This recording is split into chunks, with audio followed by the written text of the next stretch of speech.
Hi everyone. Great to have you here at Potter Paradox.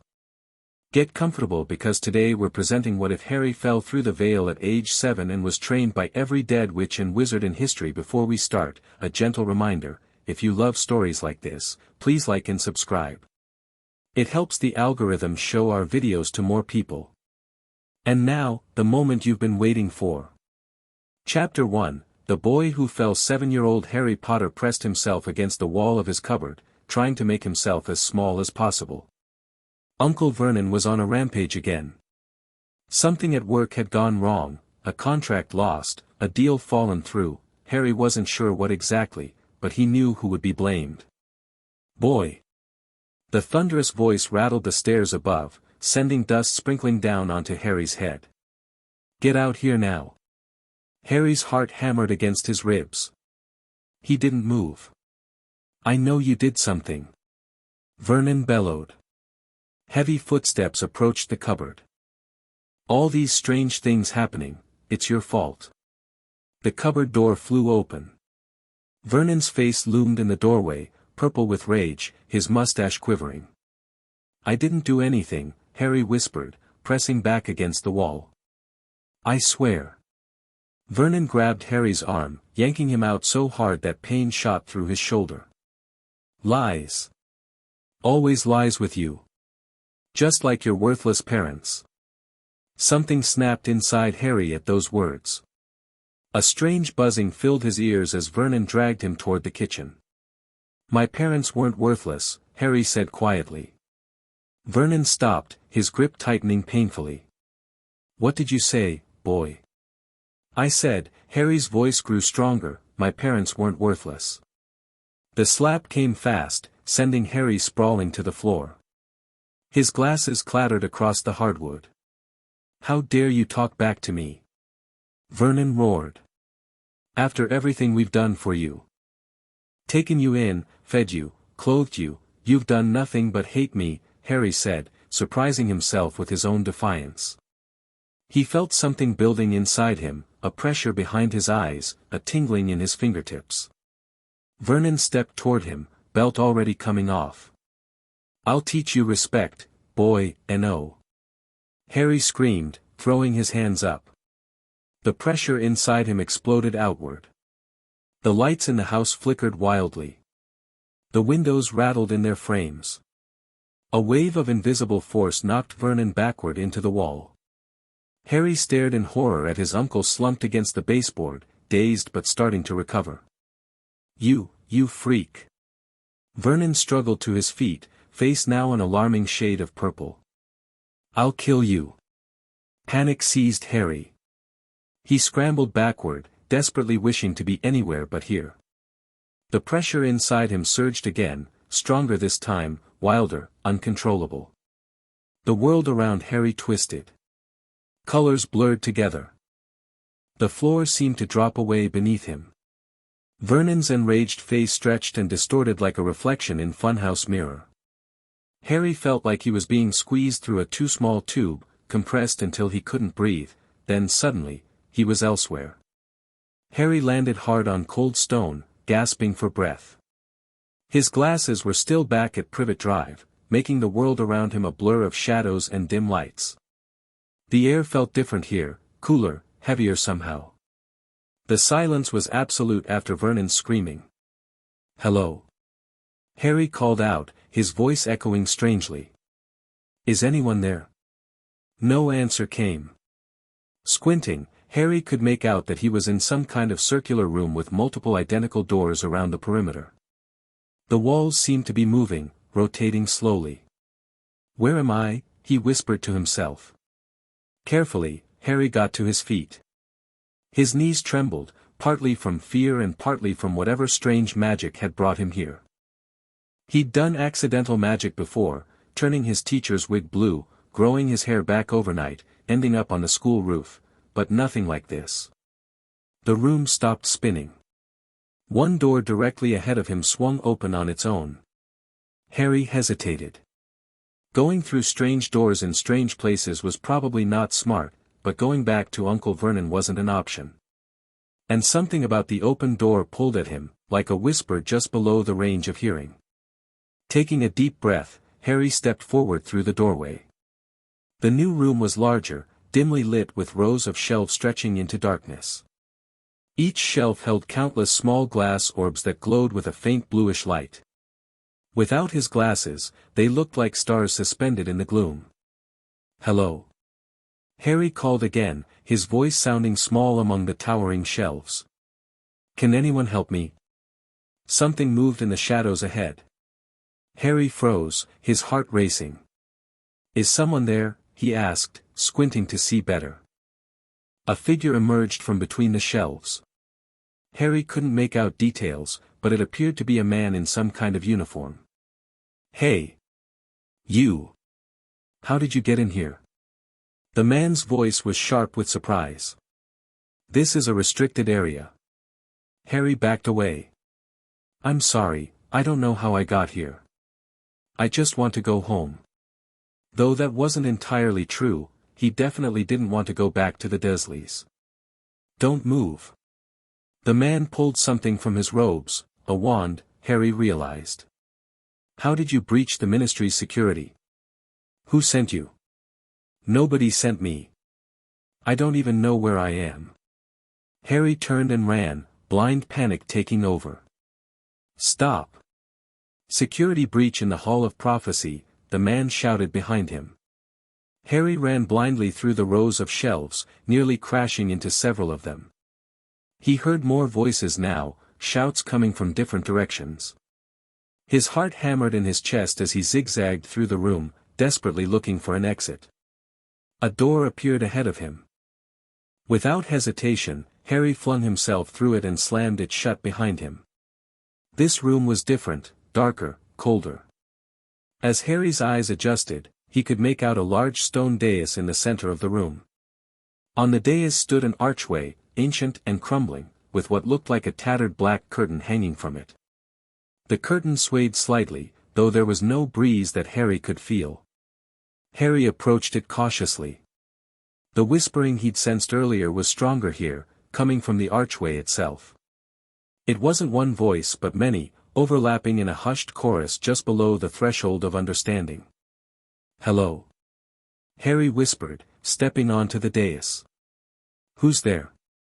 The voices seemed to grow more excited at his approach, the curtain rippling more vigorously. Behind him, Harry heard the door burst open. "There he is!" "By the veil," someone shouted. "Stop, kid! Get away from there!" Harry turned to see blurry figures rushing toward him. Panicking, he stepped backward, and felt nothing but air beneath his foot. He was falling, tumbling backward through the curtain. The last thing he saw was the horrified faces of the Ministry workers as they lunged to grab him, their fingers closing on empty air. Then darkness swallowed him whole. Falling. Harry was falling through darkness. Not the darkness of night, but a complete absence of light, of sound, of sensation. He tried to scream, but no sound came out.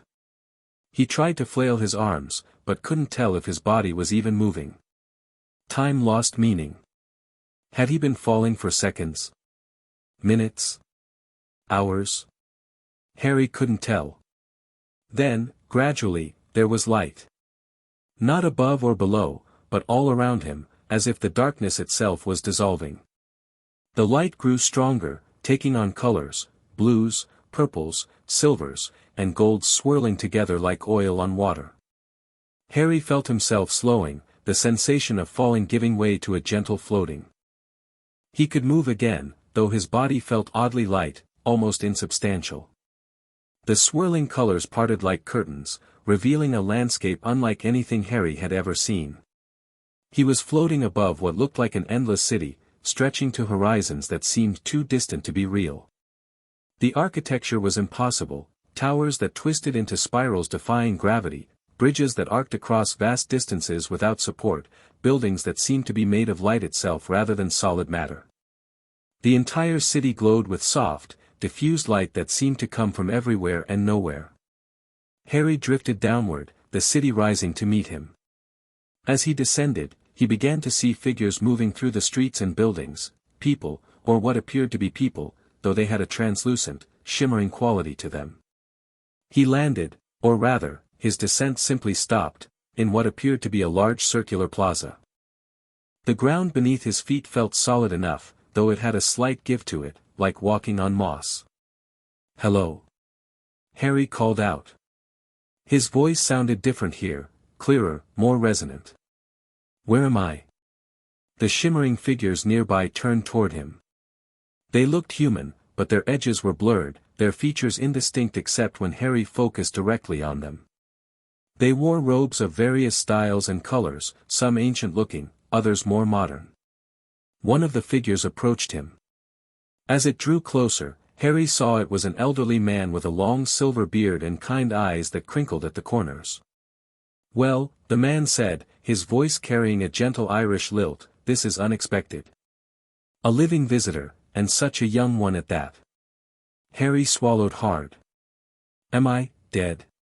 The old man chuckled. "No, lad, not dead. Though you've certainly come to where the dead reside." "I don't understand," Harry said. "I fell through some kind of curtain." "The veil," the man nodded. "A doorway between worlds that few can pass through, and fewer still can return from." "So where am I exactly?" Harry looked around at the impossible city, the shimmering people. "Different folk call it different things. The afterlife. The beyond. The great mystery. We simply call it the Netherworld." The old man smiled. "I'm Cleodna, by the way. I'm Harry. Harry Potter." A murmur rippled through the crowd that had begun to gather. Harry heard his name repeated in hushed tones. "Potter, did he say? The Potter boy? Lily and James's son?" The crowd parted, and two figures rushed forward. As they approached, their features became clearer, more defined. A man with messy dark hair and glasses, and a woman with long red hair and bright green eyes, eyes identical to Harry's own. Harry stared, unable to speak, unable to breathe. He knew these faces from his dreams. "Harry," the woman said, her voice breaking. "Oh my God, Harry." "Mum." Harry whispered. "Dad." They rushed forward, dropping to their knees before him. Their arms wrapped around him, not quite solid, but warm and real enough to feel. Harry stood frozen in shock for a moment, then burst into tears, throwing his arms around them both. "You're real," he sobbed. "You're really real. We're here, sweetheart," his mother said, her own voice thick with emotion. "We're here." "But how?" James Potter looked up at Cleodna over Harry's head. "He's not, no," Cleodna assured him. "The boy lives still. He's passed through the veil, but his mortal form remains intact." "The veil?" Lily pulled back slightly, looking at Harry with concern. "Harry, how did you fall through the veil?" Through his tears, Harry explained what had happened: Uncle Vernon's rage, his own accidental magic, appearing in the strange room with the spinning doors, running from the ministry workers, and finally falling backward through the curtained archway. James's expression darkened when Harry mentioned Vernon's treatment. "That bastard Dursley," he growled. "I knew Petunia was bitter, but to let her husband abuse our son." "We'll deal with that later," Lily said firmly, though her eyes flashed dangerously. She looked back at Harry, gently brushing his hair from his forehead, revealing the lightning scar. "The important thing is you're safe now." "But I don't understand," Harry said. "If I'm not dead, why am I here? And how can I see you? How can I touch you?" "The veil is one of the great mysteries of magic," Cleodna explained. "It exists in the Department of Mysteries in your world, and has been studied for centuries. It is a doorway between the world of the living and the world beyond, but normally only souls can pass through it, the souls of the dead passing on, or occasionally, the souls of the living briefly touching our realm during near-death experiences." "But you," James said, looking at Harry with a mixture of pride and concern, "somehow brought your whole self through. Body, mind, and soul. That should be impossible, said another voice. Harry looked up to see another figure approaching. This one had the appearance of a tall woman with long dark hair and sharp features, wearing elaborate robes that seemed to shift between dark green and black. Morgana, Lily acknowledged with a slight nod. The boy should not be here in this form, Morgana said, her piercing gaze fixed on Harry. The veil has never allowed physical passage. Ever. And yet here he stands, Cleodna said mildly. More figures were approaching now, their forms becoming more defined as they drew closer to Harry. An old man with a long white beard and half-moon spectacles. A noble-looking wizard in crimson robes. A severe-looking witch with intelligent eyes. A burly wizard with a ruby-encrusted sword at his belt. The council is assembling, James murmured to Lily. They sense something significant. What's happening? Harry asked, feeling overwhelmed. Who are all these people? The greatest witches and wizards in history, Lily explained. When powerful magical users pass beyond the veil, they retain much of their knowledge and magical understanding. Many of them form a loose council that helps guide the Netherworld. And they're very interested in you, James added. Living visitors are extremely rare, and a child who managed it, that's unprecedented. The crowd around them was growing. Harry could see hundreds of shimmering figures now, all watching him with expressions ranging from curiosity to concern to outright suspicion. We should bring him to the Great Hall, the wizard with the half-moon spectacles suggested. This discussion requires proper attention. Agreed, Merlin, Cleodna nodded. Young Harry's arrival may have far-reaching implications. Harry's eyes widened. Merlin. The Merlin. From King Arthur. Merlin's eyes twinkled. The very same, young Harry. Though the Muggle stories got quite a few details wrong. Come on, son, James said, placing a hand on Harry's shoulder. There's a lot for you to learn, and it seems the greatest magical minds in history are eager to meet you. Harry looked up at his parents, still hardly believing they were real. Will you stay with me? Wild hippogriffs couldn't drag us away, Lily promised, taking his hand. Together, they followed Merlin and the others through the impossible city, with its towers of light and bridges of gossamer. The buildings around them seemed to shift and change as they passed, responding to the collective consciousness of the spirits around them. The Netherworld responds to thought and magic, Lily explained, seeing Harry's wonder. It doesn't have the same physical constants as the living world. So it's like a dream? Harry asked. More real than a dream, James said, but more fluid than life. You'll get used to it.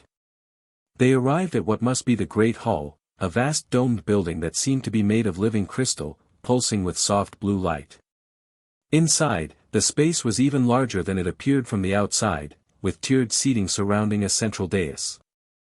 The spectral witches and wizards filed in, taking their places in the stands. Harry noticed they seemed to arrange themselves in rough groupings, perhaps by era or magical specialty. The founders are here, Lily whispered, nodding toward four particularly distinguished-looking figures taking positions at the cardinal points of the hall. Founders? Harry asked. Of Hogwarts, James explained. Godric Gryffindor, Helga Hufflepuff, Rowena Ravenclaw, and Salazar Slytherin. They founded the greatest wizarding school in Britain over 1,000 years ago. You would have attended when you turned 11. I would have gone to a magic school. Harry asked, momentarily distracted from the spectacle around him. Of course, Lily smiled. Both your father and I attended Hogwarts. It's where we met. Though we didn't exactly get along at first, James added with a grin. Your mother thought I was an arrogant torag. You were an arrogant torag, Lily retorted, but with obvious affection. Their banter was interrupted as Merlin stepped onto the central dais and raised his hands for silence. The murmuring crowd quieted immediately. Friends, colleagues, esteemed magical practitioners, Merlin began, his voice carrying effortlessly through the vast space. Today, we witness something unprecedented. A living child has passed through the veil of death with his physical form intact. Murmurs rippled through the crowd again. This is Harry Potter, Merlin continued, gesturing for Harry to join him on the dais. Harry hesitated, but his parents gave him encouraging nods. Taking a deep breath, he walked up to stand beside Merlin. From this vantage point, he could see thousands of spectral faces watching him. Many of you will recognize the name Potter, Merlin said. This is the child who survived the killing curse cast by the dark wizard Voldemort. The murmurs grew louder. Harry looked questioningly at his parents. We'll explain later, James mouthed. The question before us, Merlin continued, is what this means. The veil has never permitted physical passage before. Why now? Why this child? A tall, severe-looking wizard with a silver beard stepped forward. Perhaps it is connected to his survival of the killing curse. The boy has already defied the boundaries between life and death once before. A plausible theory, Ollivander, Merlin nodded. What other possibilities might we consider? The timing cannot be coincidental, said a regal-looking witch. The dark wizard who marked him is not truly gone. We have all sensed this. Agreed, Ravenclaw, Merlin said. The pieces of soul anchoring him to the mortal realm are a disturbance we can all perceive. Harry's head was spinning with questions, but he remained silent, instinctively understanding the importance of this discussion. The boy's magic is exceptional, Morgana observed, studying Harry with new interest. To perform such powerful accidental transportation at his age, breaking through ministry wards, there is raw potential here that exceeds the ordinary. Are we certain he can return? Asked a kindly-looking witch whom Harry guessed must be Helga Hufflepuff. The veil has always been a one-way passage. That is indeed the critical question, Merlin agreed, turning to Harry. Young man, how do you feel? Do you sense any pull back toward the mortal realm? Harry considered this. Now that he thought about it, he did feel a sort of tugging sensation, a thin but persistent thread connecting him to somewhere else. I think so, he said. There's something pulling at me. Like a string attached to my chest. Merlin nodded thoughtfully. The connection to your living body remains strong. I believe return is possible, though it may require significant magical assistance. So the boy could return to the living world? James asked, stepping forward to stand beside Harry. I believe so, Merlin said. Though not without preparation and proper magical support. Morgana approached, her dark robes swirling around her. If he can truly return, consider the possibilities. The boy could be a bridge between worlds. What exactly are you suggesting, Morgana? Lily asked, a protective edge to her voice. Knowledge, Morgana said simply. The accumulated magical wisdom of centuries, passed back to the living world through this child. The hall erupted in excited discussion. Harry looked between the faces of these legendary magical figures, all suddenly animated by the possibilities Morgana had raised. Silence. Merlin called, and the hall quieted once more. This requires careful consideration. If the boy can indeed return to the living world, we bear a significant responsibility. What knowledge should pass through him? Who should teach him? How will this affect the balance between worlds? I volunteer to teach him potions, said a sallow-faced wizard with long dark hair. The modern brewing methods have become sloppy. Ancient runes have been all but forgotten, added another witch. The boy should learn their true power. More voices joined in, offering to teach Harry various magical disciplines. The enthusiasm was growing, the spectral figures becoming more defined, more animated as they discussed the possibilities. Wait, Harry said, his voice small but determined. The hall fell silent, all eyes turning to him. Don't I get a say in this? Merlin regarded him thoughtfully. Of course you do, young Harry. What are your thoughts? Harry took a deep breath. I just found out I'm a wizard. I just found my parents. I don't understand most of what you're talking about with this Voldemort person or why I survived some curse. But... He looked around at the hall full of history's greatest magical minds, then back at his parents. If I can learn from all of you, if I can take that knowledge back and use it to protect myself and others, I want to do it. Lily and James looked at each other, a mixture of pride and concern in their expressions. Harry, Lily said gently, this would be an enormous responsibility. The magical knowledge of centuries. I know, Harry said. But if this Voldemort person isn't really gone, if he's the one who killed you both, then I need to be ready. James knelt before Harry, putting his hands on his son's shoulders. You're 7 years old, Harry. You shouldn't have to carry this burden. I'm already carrying it, Harry said quietly. I have been since he gave me this. He pushed his hair back, revealing his scar. A heavy silence fell over the hall. The boy speaks truth, said a deep voice. Harry turned to see a powerfully built wizard with a lion embroidered on his robes, Godric Gryffindor. He has shown courage beyond his years already. If he wishes to learn, we should teach. But with wisdom and restraint, cautioned Rowena Ravenclaw. Knowledge without wisdom is dangerous. And knowledge without compassion is worse, added Helga Hufflepuff.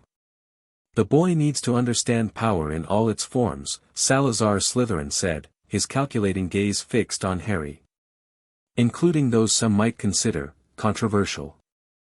We will teach him everything he needs, Merlin decided, but appropriate to his age and understanding. We have time, the passage of time differs here from the mortal world. We can prepare him thoroughly before his return. How long do we have? Lily asked. That is difficult to predict precisely, Merlin admitted. But I would estimate that for each year that passes here, only months will pass in the mortal realm. We could potentially give him years of training before returning him shortly before his 11th birthday, when he would naturally enter the wizarding world. For years, James said thoughtfully. For years to teach him what he needs to know. For years with our son, Lily added softly, squeezing Harry's hand. Harry looked up at his parents, a warmth spreading through his chest despite the strangeness of the situation. For years with his parents. For years to learn magic from the greatest wizards and witches in history. It was more than he could have ever dreamed of in his cupboard under the stairs. What do we do first? He asked. The first few days in the Netherworld were overwhelming for Harry. Everything about this realm of the dead was different from the world he knew. The physics, the architecture, even the passage of time felt fluid and unpredictable. His parents had created a home for them within the ever-shifting landscape of the Netherworld, a cottage that reminded Lily of her childhood home mixed with elements of their house in Godric's Hollow. It sat on the edge of a forest that wasn't quite a forest, beside a lake that wasn't quite a lake.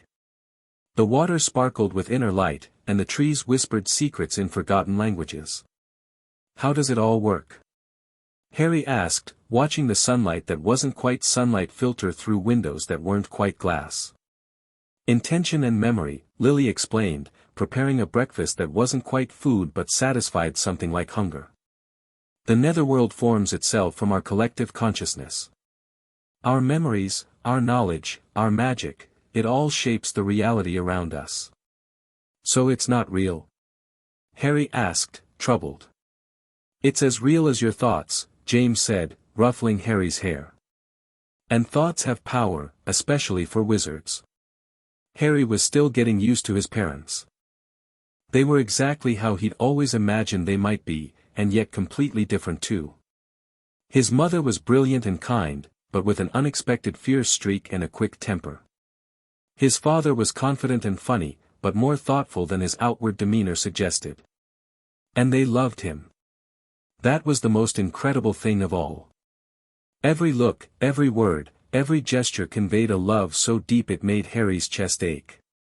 We have visitors, James announced, looking out the window. The council has sent your first tutors. Harry jumped up eagerly.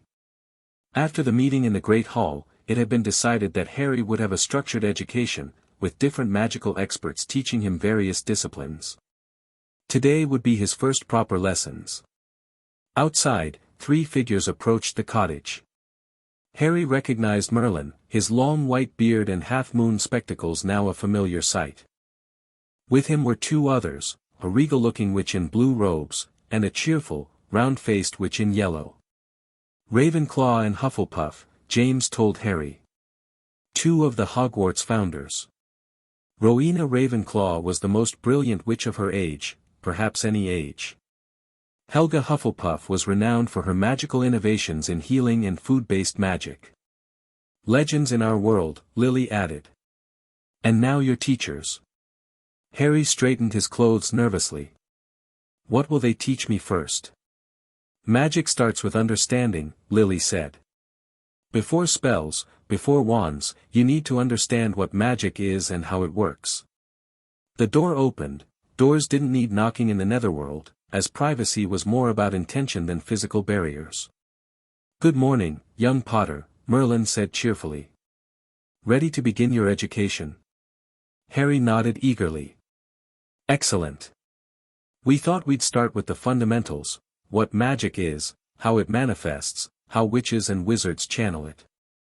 Merlin gestured to his companions. Rowena has agreed to cover magical theory, while Helga will help you understand your own innate magical core. Before we begin, Rowena Ravenclaw said, her voice crisp and precise, I must assess what you already know. What have you been told about magic in the living world?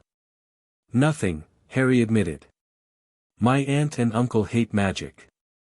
They told me my parents died in a car crash. I didn't even know magic was real until I came here. The 3 magical mentors exchanged troubled glances.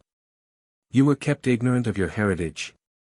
Helga Hufflepuff asked, her kind face concerned. The muggles who raised him despised magic, Lily explained, her voice tight. My sister Petunia and her husband. They mistreated him. I see, Merlin's expression darkened momentarily, but he quickly composed himself. Well then, we truly are starting from the beginning.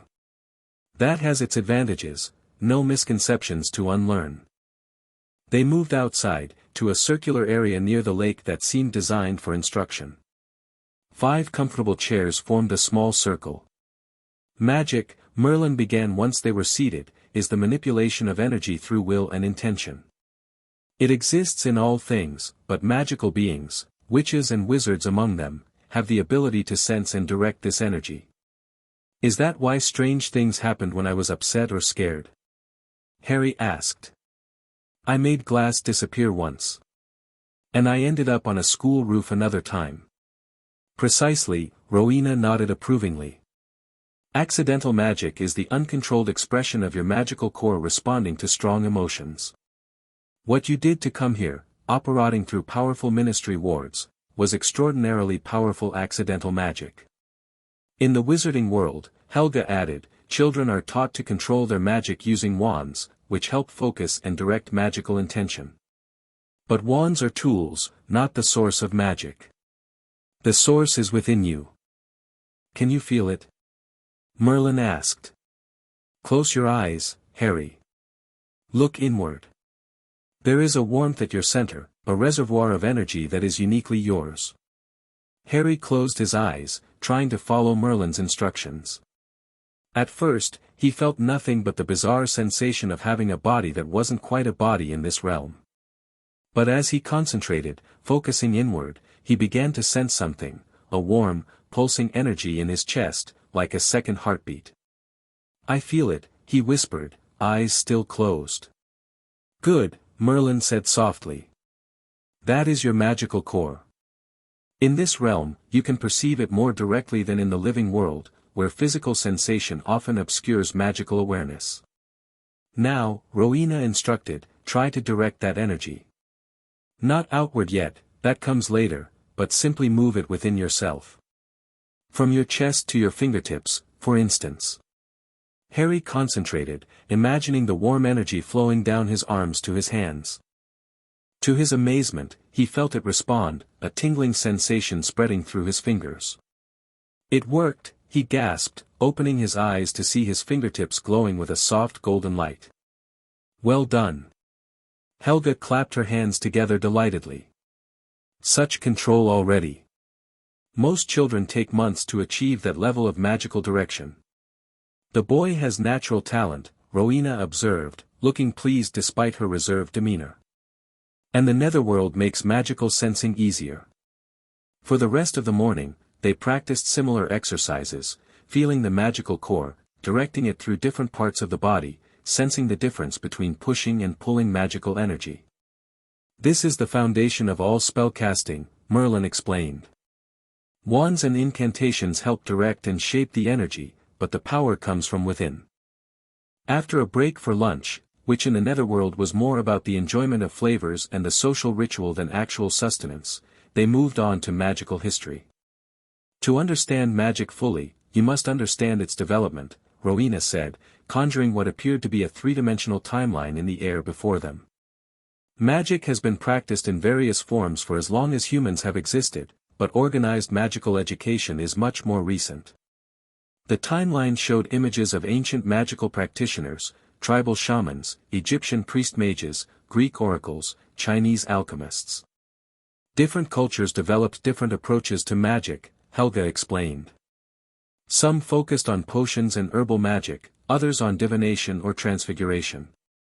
When magical communities began to communicate more, these traditions merged and evolved. Hogwarts was founded to bring structured magical education to Britain, Rowena continued. The four of us each valued different aspects of magic and magical character, which is reflected in the four houses. Houses? Harry asked. Students at Hogwarts are sorted into houses based on their dominant traits, James explained. Gryffindor for bravery, Hufflepuff for loyalty and hard work, Ravenclaw for intelligence and creativity, and Slytherin for ambition and cunning. Your father and I were both in Gryffindor, Lily added with a smile. Where would I be sorted? Harry asked curiously. The four magical mentors studied him thoughtfully. That, Merlin said with a twinkle in his eye, is something only the Sorting Hat could tell you. But I suspect any house would be proud to have you. As the afternoon progressed, Harry's head spun with new information, the establishment of the Ministry of Magic, the International Statute of Secrecy, the development of modern spellcraft, the major magical wars of the past millennium. This is important context, Merlin explained, seeing Harry's overwhelmed expression. To understand the world you will return to, you must understand its history. Finally, as the not-quite sunlight began to fade into evening, they turned to the topic Harry had been both anticipating and dreading. Now, Merlin said gently, we must discuss Voldemort. Harry straightened in his seat. His parents moved closer to him, their presence reassuring. Voldemort, born Tom Marvolo Riddle, was one of the most powerful dark wizards in history, Merlin began. He gathered followers who called themselves Death Eaters and launched a campaign of terror against the wizarding world, particularly targeting Muggleborns, wizards and witches born to non-magical parents, like your mother. He was winning, Rowena added bluntly. The ministry was infiltrated, families were being murdered, and fear dominated the wizarding world. Then a prophecy was made, Helga continued, her voice solemn. It suggested that a child would be born with the power to defeat the Dark Lord. You, James said softly. The prophecy could have referred to another boy, but Voldemort chose to target you.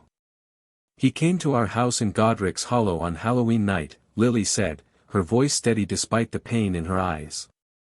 James tried to hold him off while I fled with you, but there was no escape. He killed me first, James said grimly. Then went upstairs for Lily and you. I refused to step aside, Lily continued. I begged him to kill me instead of you. And when he struck me down, something happened.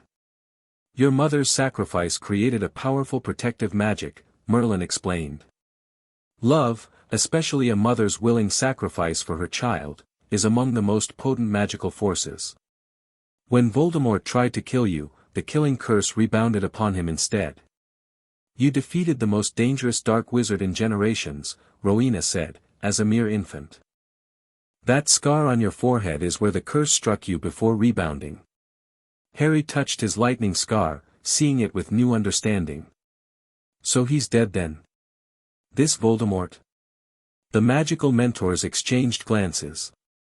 Not entirely, Merlin said carefully. Voldemort took steps to prevent his own death, dark magic of the most forbidden kind. He created anchors for his soul, objects called Horcruxes.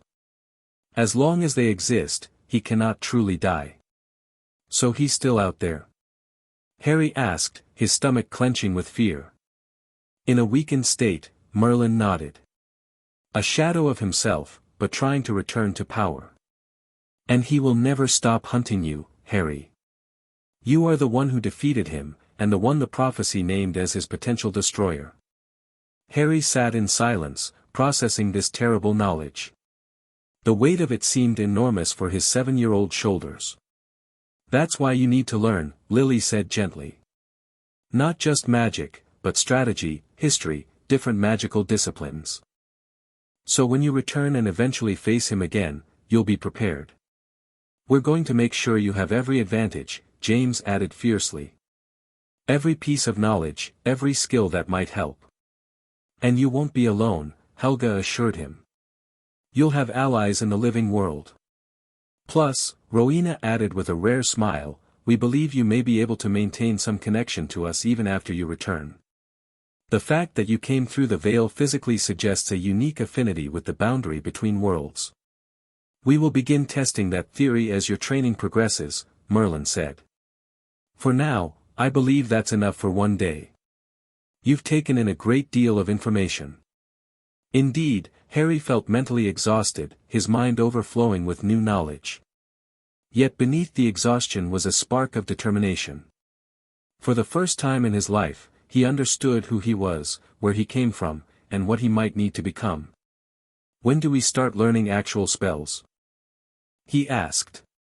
James laughed, ruffling Harry's hair. Eager, aren't you? Just like your old dad. We'll begin practical magic tomorrow, Merlin promised. Though you won't have a wand here, you can learn the movements and incantations, and practice directing your magical core with intent. In the Netherworld, that's often enough. And I'll be teaching you potions, Lily added. I was quite good at them, if I do say so myself. Only the best in our year, James grinned.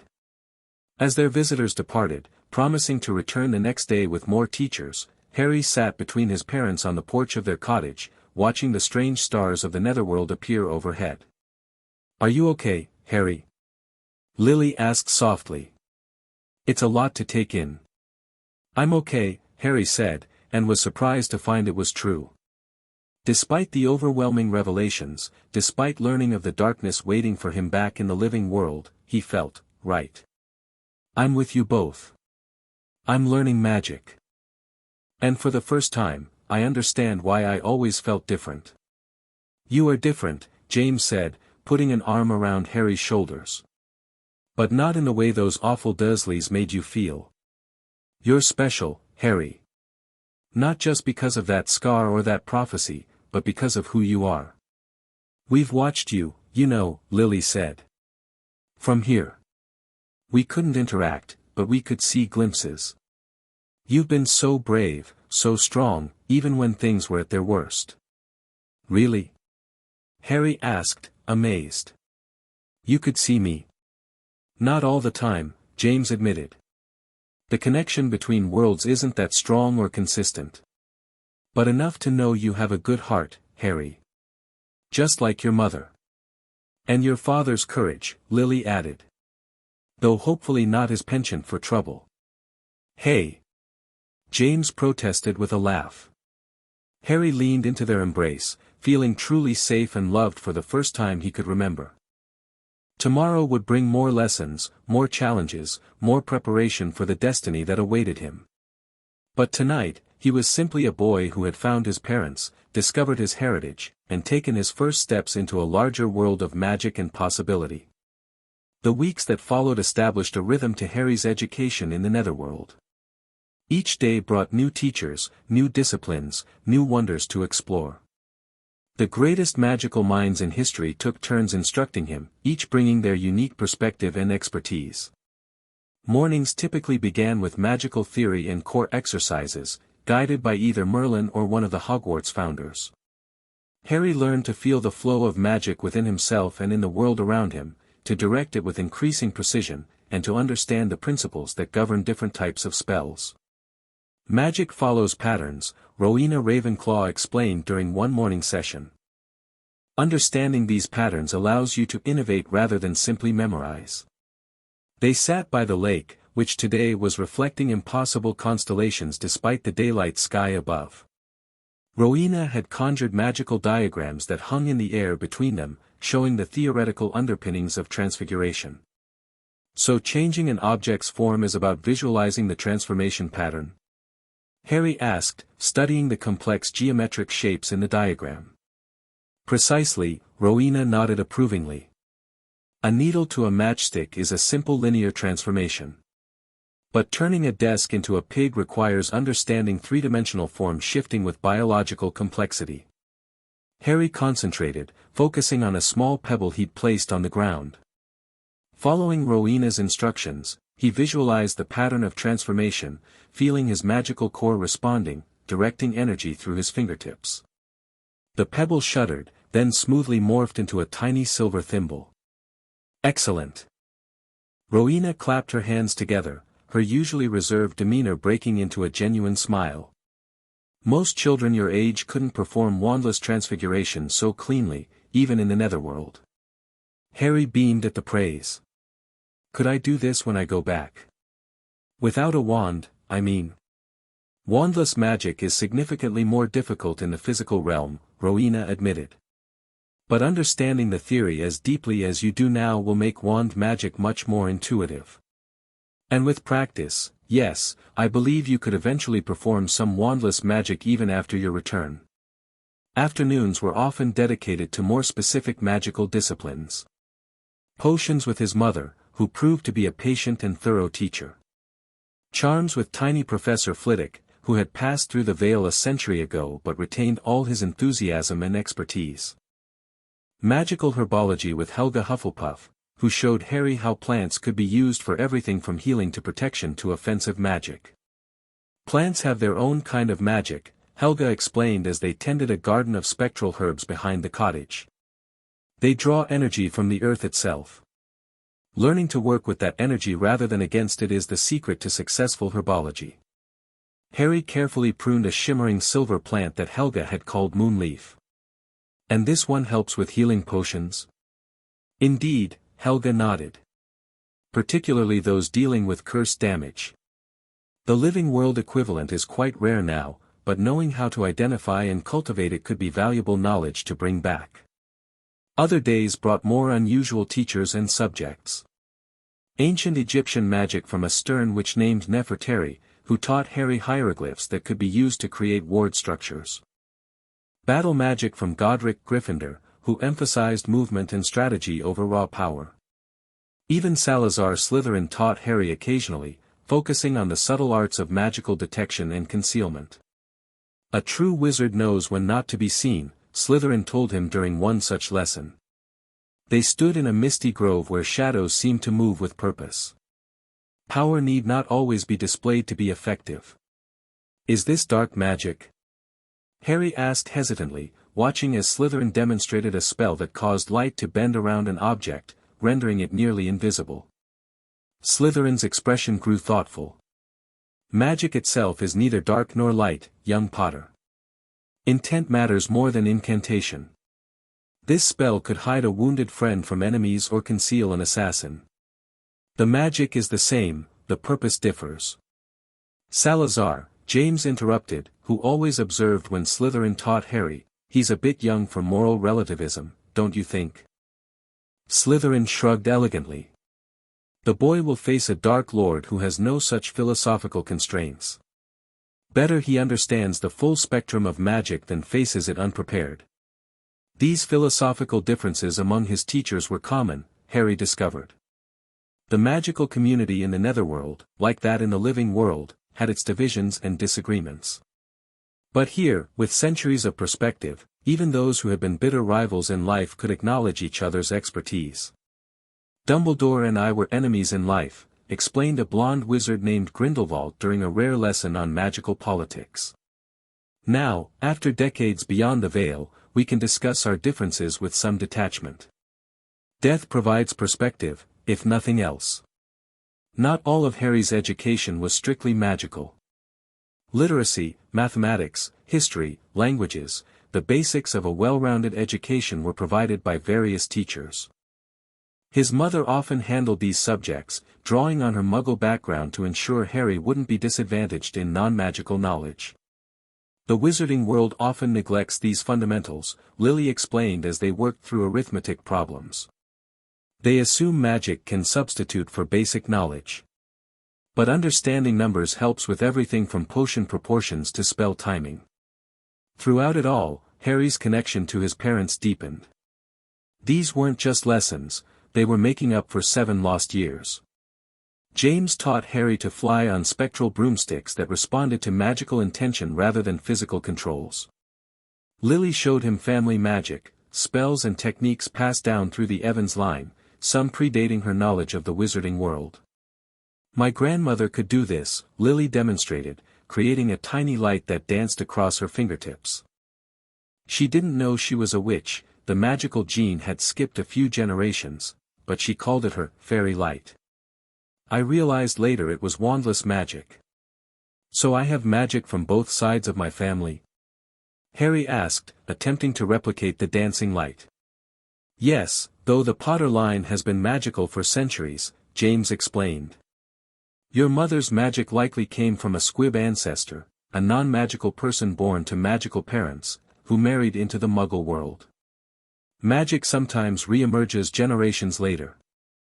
The evenings were for family time and special visitors.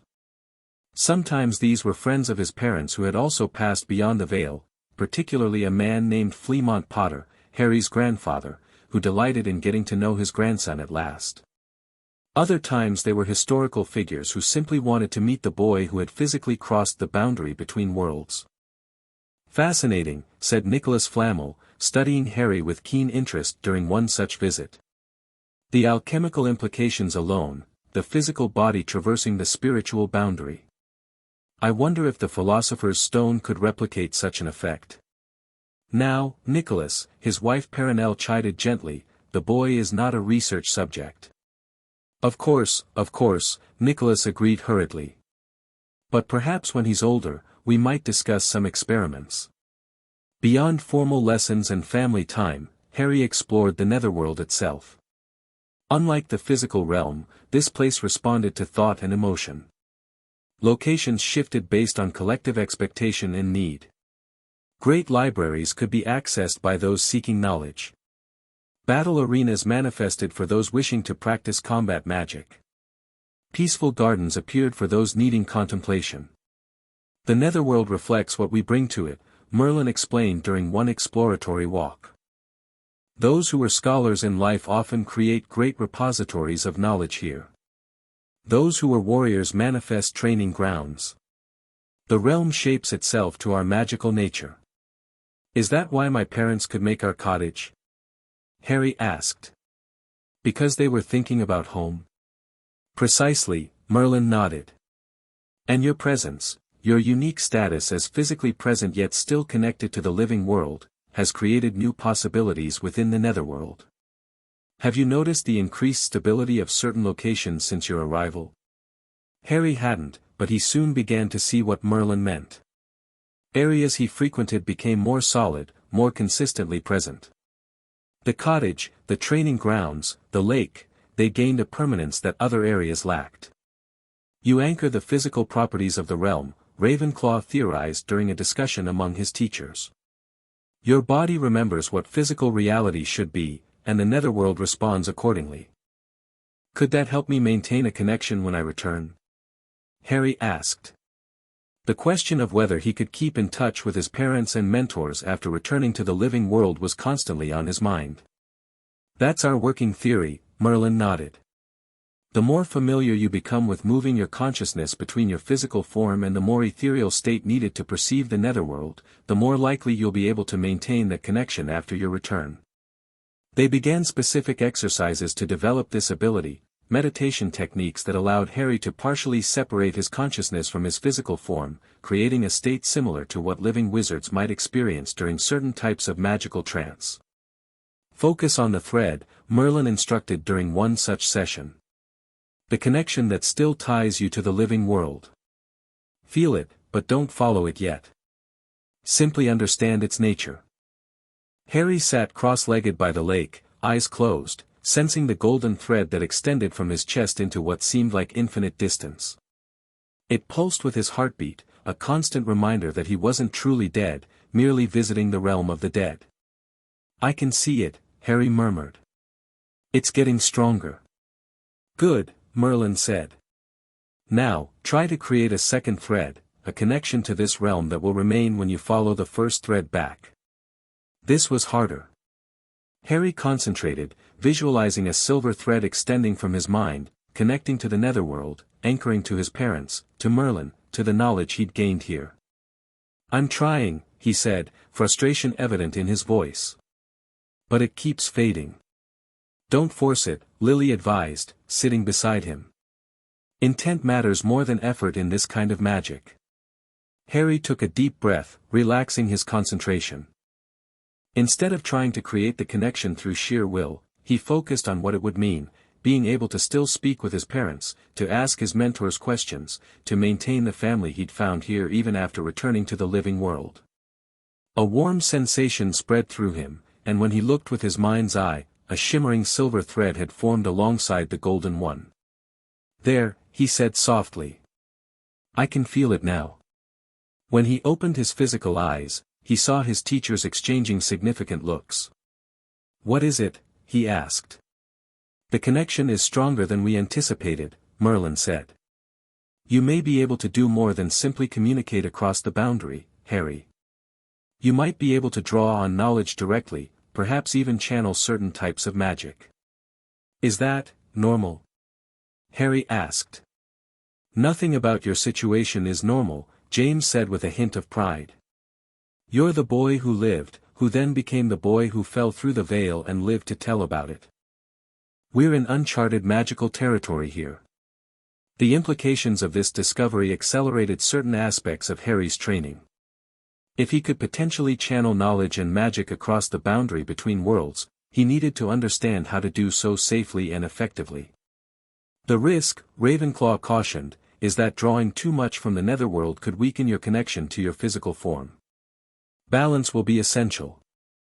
New exercises were added to Harry's daily routine, practices in quickly accessing specific knowledge, in drawing just enough magical energy to enhance a spell without overwhelming it, in maintaining awareness of both realms simultaneously. Throughout it all, Harry's confidence grew. The frightened, malnourished boy who had fallen through the veil was transforming, not just gaining knowledge, but developing a sense of self and purpose that transcended his young age. "You remind me of myself," Morgana told him during a rare one-on-one lesson. They were practicing a subtle form of legilimency, the art of navigating memories and thoughts. "I too was underestimated, overlooked, until I revealed my true capabilities." "Were you really as dark as the stories say?" Harry asked boldly. He'd grown comfortable asking direct questions of even the most intimidating historical figures. Morgana's lips curved in a slight smile. "History is written by the victors, young Potter. I sought knowledge and power, yes. I challenged authority when I believed it misguided. Does that make one dark?" "I guess it depends on how you use the power," Harry suggested. "Precisely," Morgana nodded approvingly. "Remember that when you return. They will have stories about you too, the boy who lived, the child of prophecy. But only you can decide what kind of wizard you will truly become." As months in the Netherworld stretched into years, Harry's education broadened and deepened. His magical core strengthened with daily practice. His understanding of magical theory expanded beyond what most adult wizards ever achieved. His connection to the Netherworld solidified, becoming something he could access and control rather than a passive link.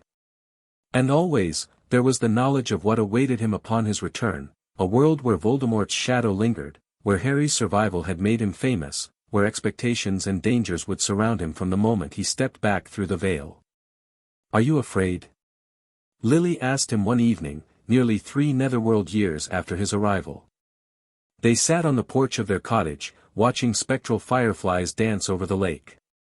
Harry, now effectively 10 years old in development if not in physical age, considered the question carefully. "Not afraid exactly," he said finally.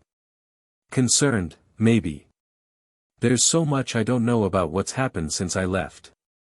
So many variables we can't predict." James chuckled. "You sound like your mother when you talk like that." "I'll take that as a compliment," Harry grinned. "As you should," Lily smiled, ruffling his hair. "But it's okay to be afraid too, Harry. Courage isn't about not feeling fear. It's about facing it." "I know," Harry nodded. "And I'm not facing it alone. Even when I go back, I'll still have you both, and everyone else who's helped me here." He touched his chest, where he could feel the silver thread of connection that had grown stronger with each passing day. "Always," James promised. "Death couldn't stop us from loving you. A little thing like returning to the living world won't either." As the time for Harry's return approached, his training shifted to focus on practical applications of his knowledge: how to navigate the wizarding world, what to reveal and what to keep secret, how to identify potential allies and enemies. "Dumbledore will be your headmaster," Merlin explained during one such session. "A brilliant wizard, but one who plays his cards very close to his chest. He had plans for you, plans your unexpected disappearance and return will have disrupted." "Can I trust him?" Harry asked. "With your safety, yes," Merlin said after thoughtful consideration. "With your autonomy, less certainly. Albus has a tendency to believe he knows best, a trait I recognize all too well." The ancient wizard's eyes twinkled with self-awareness. "Your godfather, Sirius Black, is another matter entirely," James added grimly. "He's been wrongfully imprisoned in Azkaban for supposedly betraying us to Voldemort." "Peter Pettigrew was the real traitor," Lily explained. "He was our secret keeper, not Sirius. But after Voldemort killed us, Peter framed Sirius and went into hiding. As a rat," James added. "He's an animagus, someone who can transform into an animal. Last we've been able to glimpse from here, he's living as a pet rat with a wizarding family." "The Weasleys," Harry nodded, having been briefed on potential allies. "Their youngest son Ron would be my age, right?" "Exactly," Lily confirmed. "The Weasleys are good people. Arthur and Molly fought alongside us in the war. Their children would make loyal friends. And then there's Hermione Granger," added Ravenclaw, who had taken a particular interest in the brilliant Muggleborn whose academic achievements she'd glimpsed from the Netherworld. "Her intellect rivals my own at that age. She would be a valuable ally." The final weeks before Harry's planned return were filled with these strategic discussions, interspersed with intensified training in the magical disciplines he'd need most immediately upon his return. "Defense against the dark arts will be crucial," Godric insisted, putting Harry through increasingly challenging combat scenarios. "You'll be a target from the moment you reappear." "Potions too," Lily added. "Severus Snape teaches at Hogwarts now, and he and your father had a complicated history. He may not be immediately welcoming." "That's putting it mildly," James muttered. "Just be prepared for some initial hostility. Though even Snape wouldn't actually harm James Potter's son." He paused. "Probably." Finally, the day of Harry's planned return arrived. According to their calculations, just under 4 years had passed in the Netherworld, while in the living world, it had been less than a year. Harry would return shortly before his 8th birthday, giving him 3 years in the living world before receiving his Hogwarts letter. "The timing is important," Merlin explained as they gathered at a recreation of the Department of Mysteries, specifically the Death Chamber containing the Veil. "You need time to readjust to physical existence, to establish yourself in the living world before entering Hogwarts." Harry stood before the spectral recreation of the Veil, his heart pounding. Though he'd known this day would come, though he'd prepared for it extensively, the reality of leaving the Netherworld, of physically separating from his parents again, hit him with unexpected force. "I don't want to go," he admitted, his voice small. Lily knelt before him, taking his hands in hers. "I know, sweetheart. We don't want you to go either. But this isn't goodbye, not really. The connection we've built will remain. We'll still be with you, just in a different way. And you have a life to live," James added, placing a hand on Harry's shoulder. "Adventures to have, friends to make, a destiny to fulfill. We'll be watching and helping every step of the way." Harry nodded, blinking back tears. "I know. I'm ready. I'll miss you. The way you are here."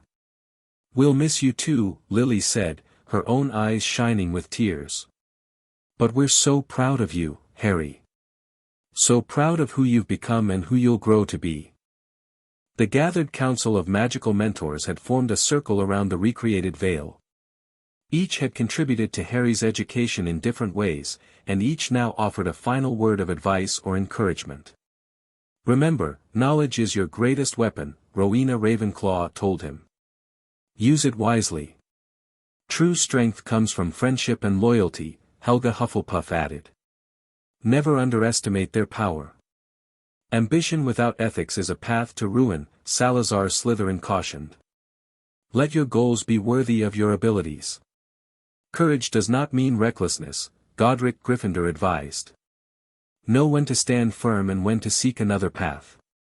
"Balance," Merlin said simply. "In all things, seek balance." Morgana approached last, her dark robes swirling around her. "They will try to define you, to shape you to their expectations," she said.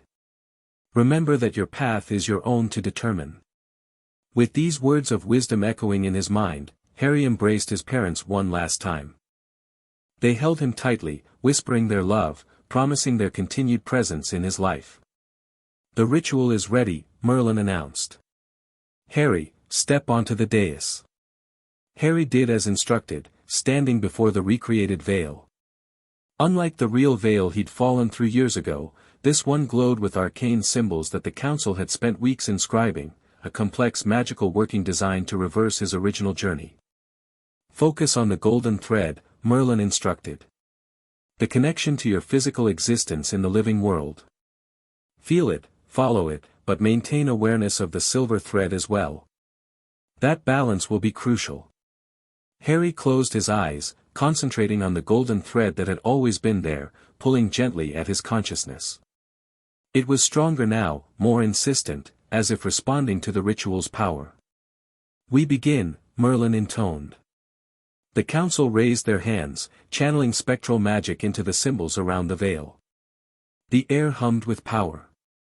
Harry felt both threads, golden and silver, growing brighter in his mind's eye. "Remember everything," his mother's voice called. "Trust yourself," his father added. "We love you," they said together. Harry opened his eyes one last time to see his parents, his mentors, the council of history's greatest magical minds all focusing their power and will toward his safe return. Then he took a deep breath, gripped both threads firmly in his mind, and stepped forward into the veil. Once again, darkness enveloped him. Once again, he was falling, or perhaps rising, through nothingness. But this time, he had direction. This time, he had purpose. This time, he knew where he was going and why. The golden thread pulled him forward, while the silver thread stretched behind him without breaking. He was between worlds, between life and death, drawing elements of both into his very being. Light appeared ahead, not the swirling colors of the Netherworld, but the harsh, solid light of physical reality. The golden thread pulled stronger, faster. Harry fell forward into light, into sound, into physical sensation that seemed overwhelming after years in the more ethereal Netherworld. Cold stone against his face. The smell of dust and something ancient. The sound of alarms blaring. He opened his eyes to see the real death chamber in the Department of Mysteries, looking much as it had when he'd accidentally arrived here nearly a year ago by the living world's reckoning. But Harry Potter was not the same frightened 7-year-old who had fallen through the veil. In mind, in knowledge, in magical understanding, he had aged 4 years. He had been taught by history's greatest magical minds. He had forged a connection between worlds that no wizard had achieved before. And he had work to do. Ignoring the shouts of alarm, the running footsteps approaching the chamber, Harry Potter rose to his feet and prepared to face the living world once more, a world that had no idea what had happened to the boy who lived, or who he had become. Chapter 3, The Return. The Department of Mysteries erupted into chaos the moment Harry Potter stepped back through the veil. Alarms shrieked from every direction. Magical sensors flashed urgent red and purple warnings. The stone floor beneath Harry's feet actually trembled, responding to the magical impossibility of his return. Breach in the death chamber, someone shouted. Full containment protocols. Harry took a deep breath, feeling the weight of physical existence after years in the Netherworld. Everything felt heavier, more solid. The air tasted different, tinged with dust and the metallic tang of active enchantments.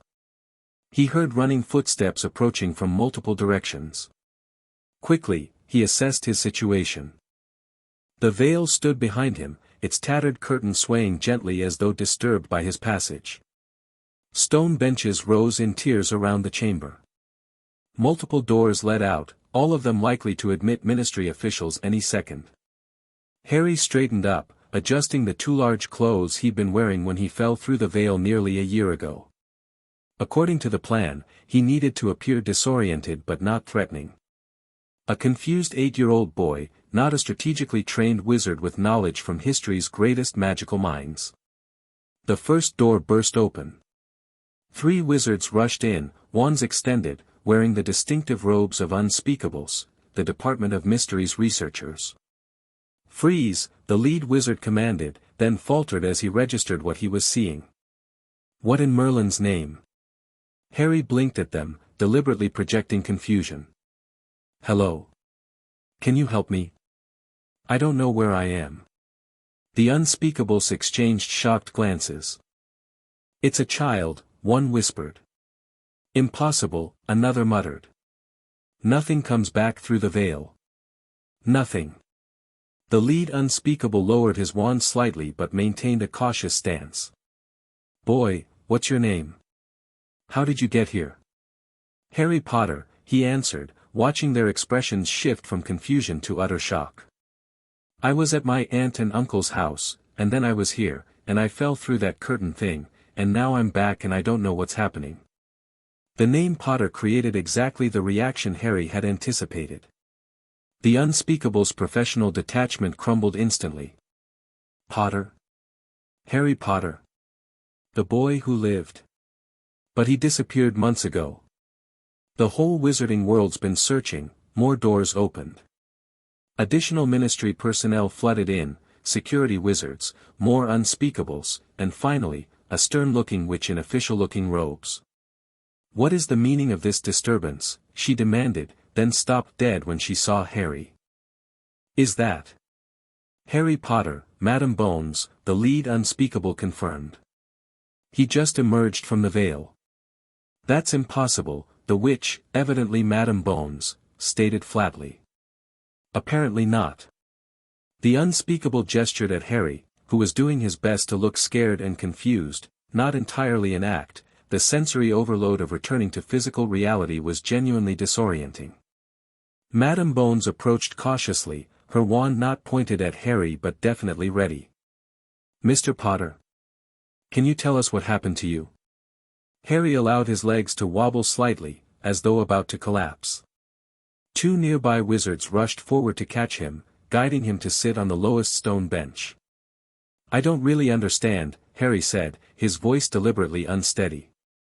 My uncle was angry, really angry. I was scared. Then suddenly I was here, in this strange room, and I fell through that curtain before anyone could stop me. That was 10 months ago, Madam Bones said, watching him closely. Where have you been since then? Harry furrowed his brow, as though struggling to comprehend. 10 months. That doesn't make sense. It felt like, longer but also shorter. Time was different there. There. Madam Bones pressed. Where exactly were you, Mr. Potter? Harry looked toward the veil, his expression deliberately distant. The other side. With people who've died. They helped me. The gathered ministry officials exchanged alarmed glances. An older unspeakable pushed his way forward. The boy needs medical attention and proper debriefing, he stated authoritatively. Not an interrogation in the death chamber. Rookwood, contact St. Mungo's. Bode, secure the chamber for full analysis. Madam Bones, I suggest we move the boy to a more appropriate location. Agreed, Bones nodded. And someone notify Dumbledore immediately. He's been coordinating the search efforts since the boy disappeared. Harry allowed himself to be guided from the death chamber, maintaining his facade of disorientation while carefully observing everything around him. The Department of Mysteries was exactly as his Netherworld mentors had described: rotating rooms, mysterious artifacts, the unmistakable hum of experimental magic. They brought him to a comfortable office several floors up, where a Medowitch promptly arrived to examine him. Harry submitted to the examination, knowing it would reveal nothing unusual except perhaps his magical core, which had developed significantly during his Netherworld training. Physically, he appears unharmed, the Medowitch reported after casting numerous diagnostic charms. No injuries, no malnourishment despite his apparent time away. His magical core is. She paused, frowning at her readings. Unusual. Exceptionally developed for his age, with patterns I haven't seen before. Effects of exposure to the veil? Madam Bones suggested. Possibly. I'd recommend a more thorough examination at St. Mungo's. I don't want to go to a hospital, Harry interjected, letting a note of childish stubbornness enter his voice. I feel fine. I just want to understand what's happening. Before the adults could respond, the office door opened to admit an elderly wizard with a long silver beard, half-moon spectacles, and flowing purple robes adorned with silver stars. Albus Dumbledore had arrived. Harry, Dumbledore breathed, genuine relief evident in his voice. You're safe. When you vanished from your relative's home, we feared the worst. Harry studied the headmaster carefully. This was the first key figure from the living world he was meeting, a powerful wizard with his own agenda regarding Harry's destiny. His Netherworld mentors had advised cautious respect in dealing with Dumbledore. Professor Dumbledore? Harry said, feigning uncertain recognition. I've seen pictures of you, in books they showed me. Books? Dumbledore's eyebrows rose. On the other side of the veil, you mean? Harry nodded slowly. They taught me things. About magic. About who I am. A flicker of concern crossed Dumbledore's face, quickly replaced by his typical benign expression. How fascinating. Perhaps you could tell us more about your experience, Harry. Who exactly taught you? My parents, Harry said simply, watching the impact of those words on everyone present. And others. Important wizards and witches from history. The room fell silent. Even Dumbledore seemed momentarily at a loss for words. You spoke with Lily and James? Dumbledore finally asked, his voice uncharacteristically unsteady. They took care of me, Harry confirmed. They taught me magic. They told me about Voldemort. Several people gasped at the name. Dumbledore's piercing blue eyes studied Harry with new intensity. I see, he said quietly. This is most extraordinary, Harry. While I'm delighted you've had this opportunity to connect with your parents, I must ask, what else did they tell you about Voldemort? That he killed them. That he tried to kill me but failed. That he's not really gone. Harry delivered these statements matter-of-factly, watching the reactions around the room. Madam Bones cleared her throat. Albus, perhaps these discussions should wait until the boy has rested. This is a lot for a child to process. Of course, Dumbledore nodded agreeably, though his eyes remained fixed on Harry with evident curiosity. The question of Harry's living arrangements must be addressed first. His previous guardians, I'm not going back to the Dursleys, Harry interrupted firmly. This was one point on which he was unwilling to compromise, even for strategic purposes. I understand your reluctance, Harry, Dumbledore began in a gentle tone. But there are protections there. They abused him, Albus, Madame Bones cut in, consulting a file she'd been handed. The investigation after his disappearance revealed concerning conditions. The blood wards were degraded to near uselessness due to the lack of any familial affection. The boy's bedroom was a cupboard under the stairs. Harry watched with interest as Dumbledore's expression shifted through surprise, denial, and finally, regret. The headmaster clearly hadn't known the full extent of the Dursleys' mistreatment, or had chosen not to investigate too closely. I was not aware, Dumbledore admitted quietly. This is, most disturbing. The Dursleys have been placed under magical monitoring, Madame Bones continued. Child welfare charges were considered, though complicated by the boy's disappearance. In any case, I agree with Mr. Potter.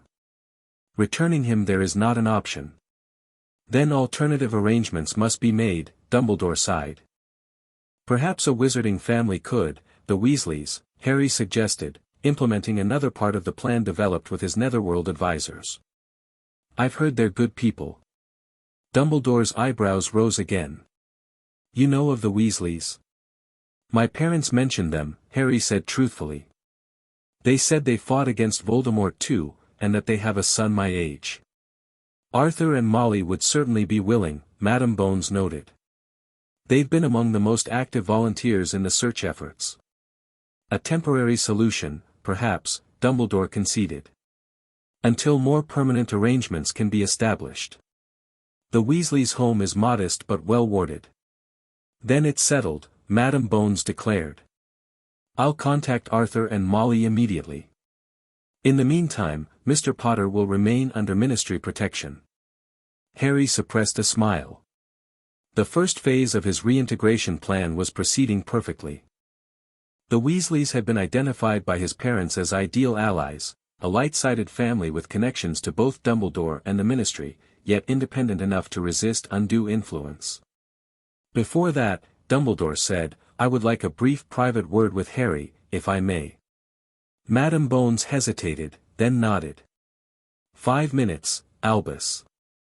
The boy needs rest and proper care after, whatever he's experienced.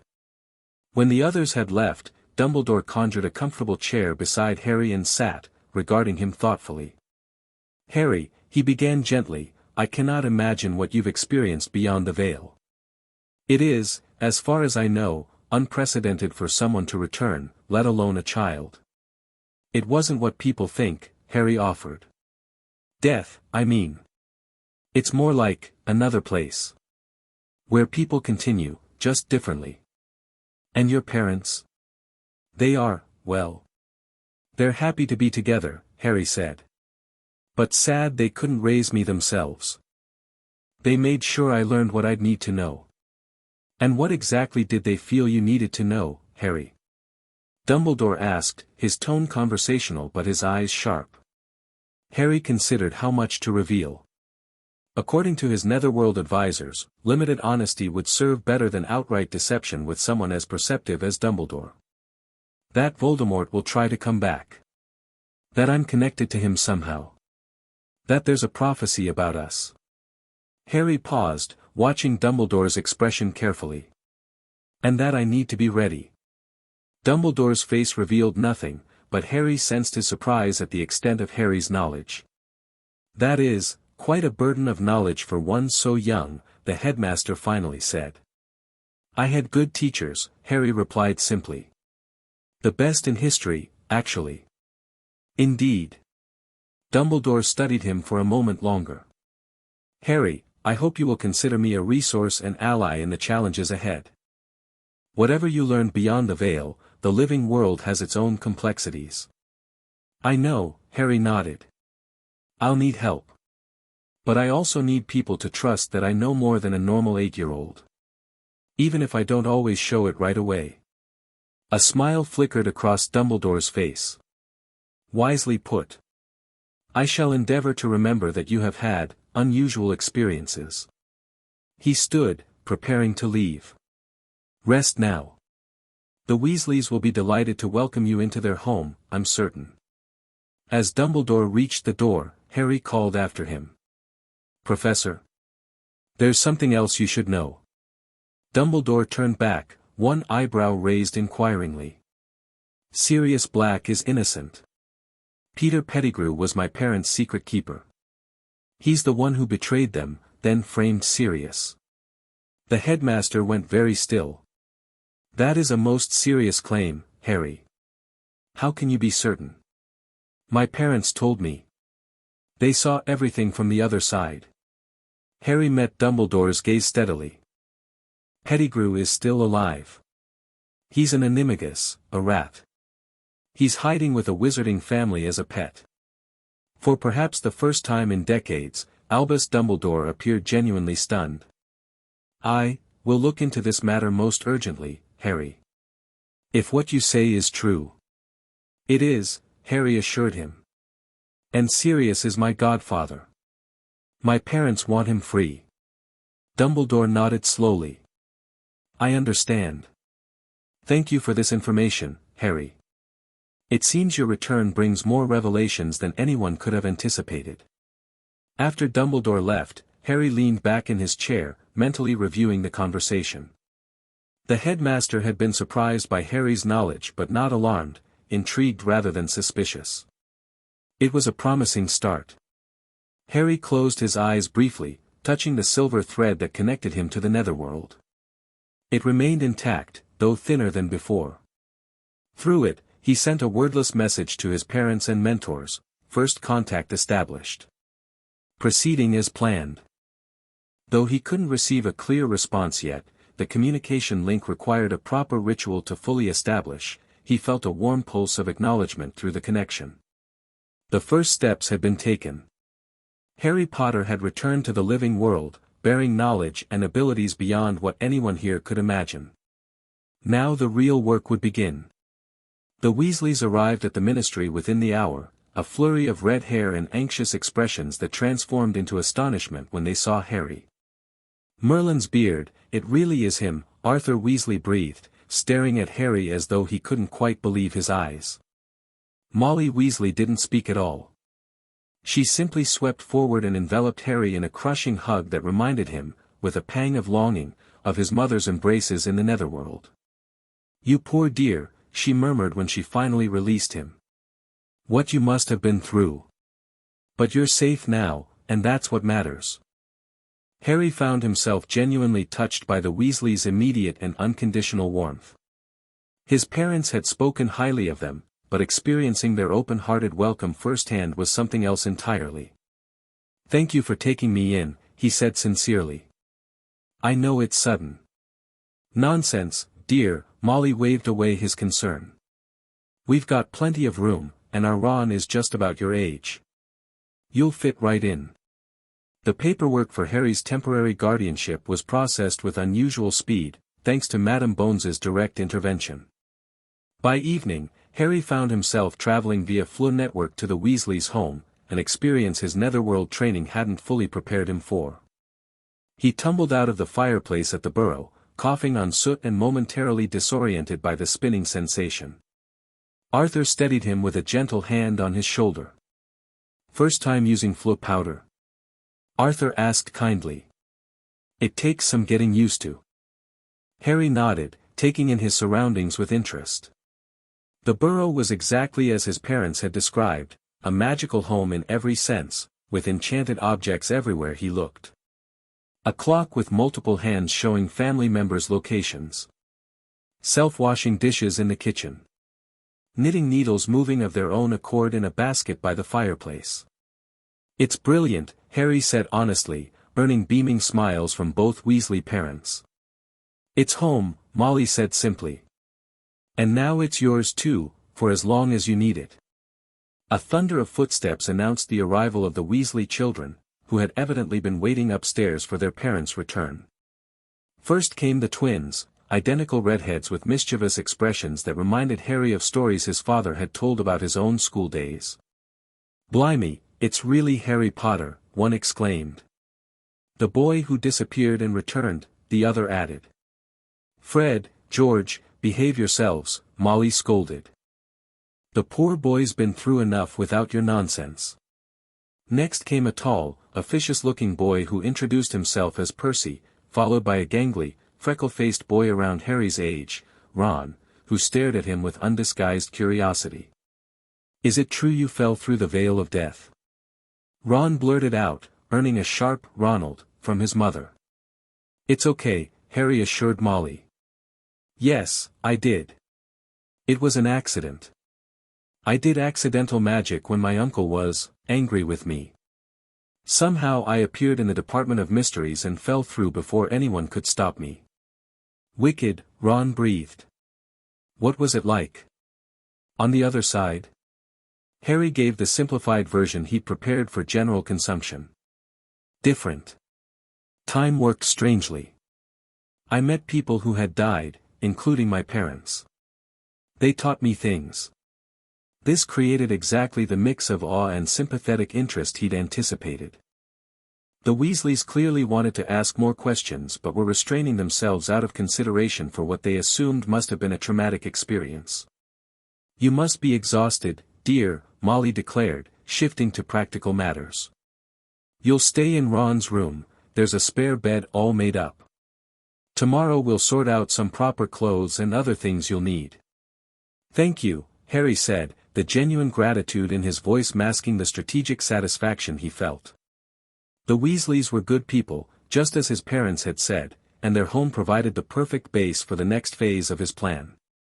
That night, lying in the spare bed in Ron's violently orange Chudley Cannons-themed bedroom, Harry took stock of his situation. The return had gone as smoothly as could be expected. Key figures had reacted according to predictions. He was positioned with a family that would provide both protection and access to the wizarding world. Now he needed to establish the communication ritual that would allow him to speak directly with his parents and Netherworld mentors, rather than just feeling their presence through the silver thread. The ritual would require specific magical components and a suitable location, requirements he couldn't fulfill immediately without raising suspicion. For now, he would focus on gathering information about the current state of the wizarding world and building relationships with the Weasleys. Ron stirred in the bed across the room. Harry? You awake? Yeah, Harry replied. Is it weird? Being back, I mean. Harry considered the question. Everything feels heavier here. More solid. And louder. Were you scared? When you fell through the veil? At first, Harry admitted. But then I found my parents, and it was the first time I'd ever really felt at home. Ron was silent for a moment, digesting this. Must have been hard to leave them. I didn't leave them entirely, Harry said, deciding to test a simplified version of the truth. There's still a connection. I can feel them sometimes. Really? Ron sounded fascinated rather than skeptical. Is that normal? For people who've been beyond the veil, I mean. I don't think anything about my situation is normal, Harry said wryly. Ron laughed. Fair point. Dad says you're the only person ever known to come back through the veil. Makes you even more famous than before. Great, Harry sighed. More reasons for people to stare at me. Does it bother you? Being famous? I didn't even know I was famous until recently, Harry explained.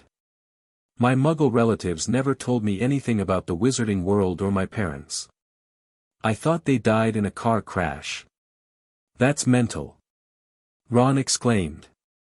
Not telling you about being a wizard or defeating you-know-who. They hated magic, Harry shrugged. Thought they could stamp it out of me. Well, you're in the wizarding world now, Ron said firmly.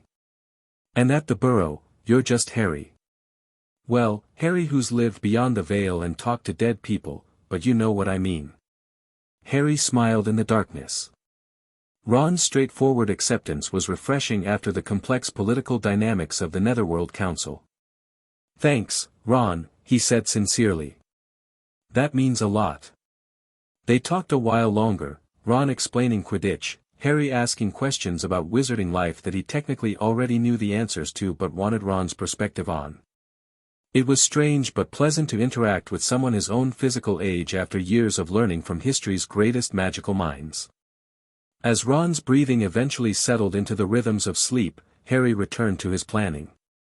Tomorrow he would begin mapping the magical properties of the Burrow and surrounding area, identifying potential locations for the communication ritual. He would also need to assess what materials might be available or obtainable without arousing suspicion. For now, though, he allowed himself to drift toward sleep, maintaining just enough awareness to practice the occlumency techniques Paracelsus had taught him. Even with the Horcrux dormant, it was important to establish strong mental protections from the beginning. His last conscious thought was a message sent along the silver thread to his parents: safe. Welcomed. Proceeding with next phase soon. Life at the Burrow quickly fell into a rhythm that Harry found both strange and comforting. After years of structured magical education in the Netherworld, the chaotic warmth of the Weasley household was a jarring contrast, but not an unwelcome one. Molly fussed over him constantly, convinced he needed fattening up despite his perfectly healthy appearance. Arthur peppered him with questions about Muggle objects whenever Molly wasn't around to scold him for bothering their guest. The twins, Fred and George, regarded Harry with a mixture of awe and mischievous interest, occasionally testing whether he might be a kindred spirit in pranking.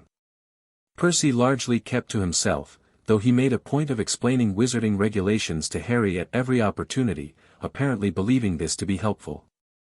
Ron, however, became a genuine friend rather than simply a strategic alliance. His straightforward nature, loyalty, and enthusiasm for everything from Quidditch to wizard chess made him easy company. Harry found himself enjoying their time together, not just maintaining his cover as a normal 8-year-old boy. Want to fly? Ron suggested on Harry's third day at the Burrow. Dad said we could use the training brooms in the orchard where Muggles can't see. Brilliant, Harry agreed, genuinely excited. Flying with his father in the Netherworld had been amazing, but he was curious how it would compare with physical broomsticks in the real world. The training brooms were old and somewhat temperamental, but they flew. Harry deliberately held back at first, not wanting to display the skills he'd developed during hundreds of flying sessions with James Potter. But as they zoomed around the apple orchard, the joy of flight overcame his caution. He executed a perfect diving turn around one of the trees, pulling up with precision that made Ron gape in astonishment. Bloody hell, Harry! Have you flown before? Harry cursed his carelessness but recovered quickly. Sort of. My dad taught me on the other side. But it feels different here, more real. Your dad taught you? Ron looked fascinated rather than suspicious. What was that like? Amazing, Harry said truthfully. He was apparently a really good flyer when he was alive. Played chaser for Gryffindor at Hogwarts. Wicked, Ron breathed. Do you think you'll play at Hogwarts too?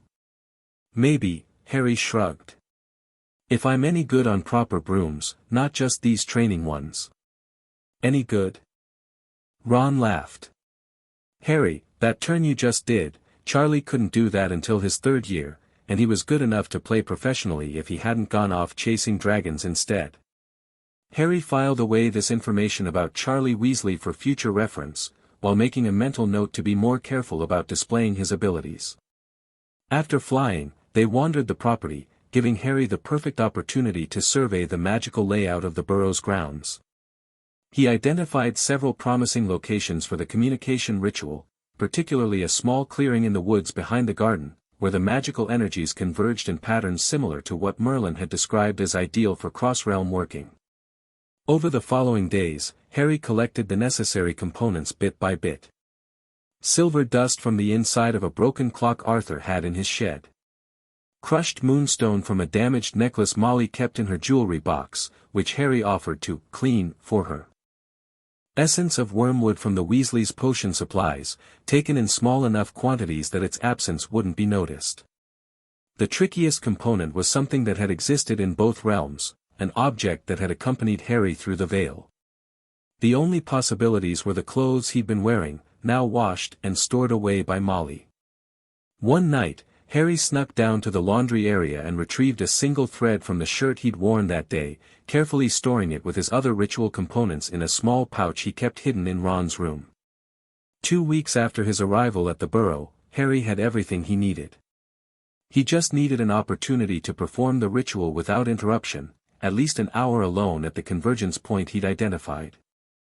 The chance came unexpectedly when Arthur won a ministry raffle, a family dinner at the Leaky Cauldron and tickets to a special exhibition of magical artifacts at the newly renovated Museum of Wizarding History. "You'll come too, of course, Harry dear," Molly insisted when the family discussed the outing. "Actually," Harry said carefully, "I think I might stay here if that's okay. Large crowds still make me nervous after everything." It wasn't entirely a lie.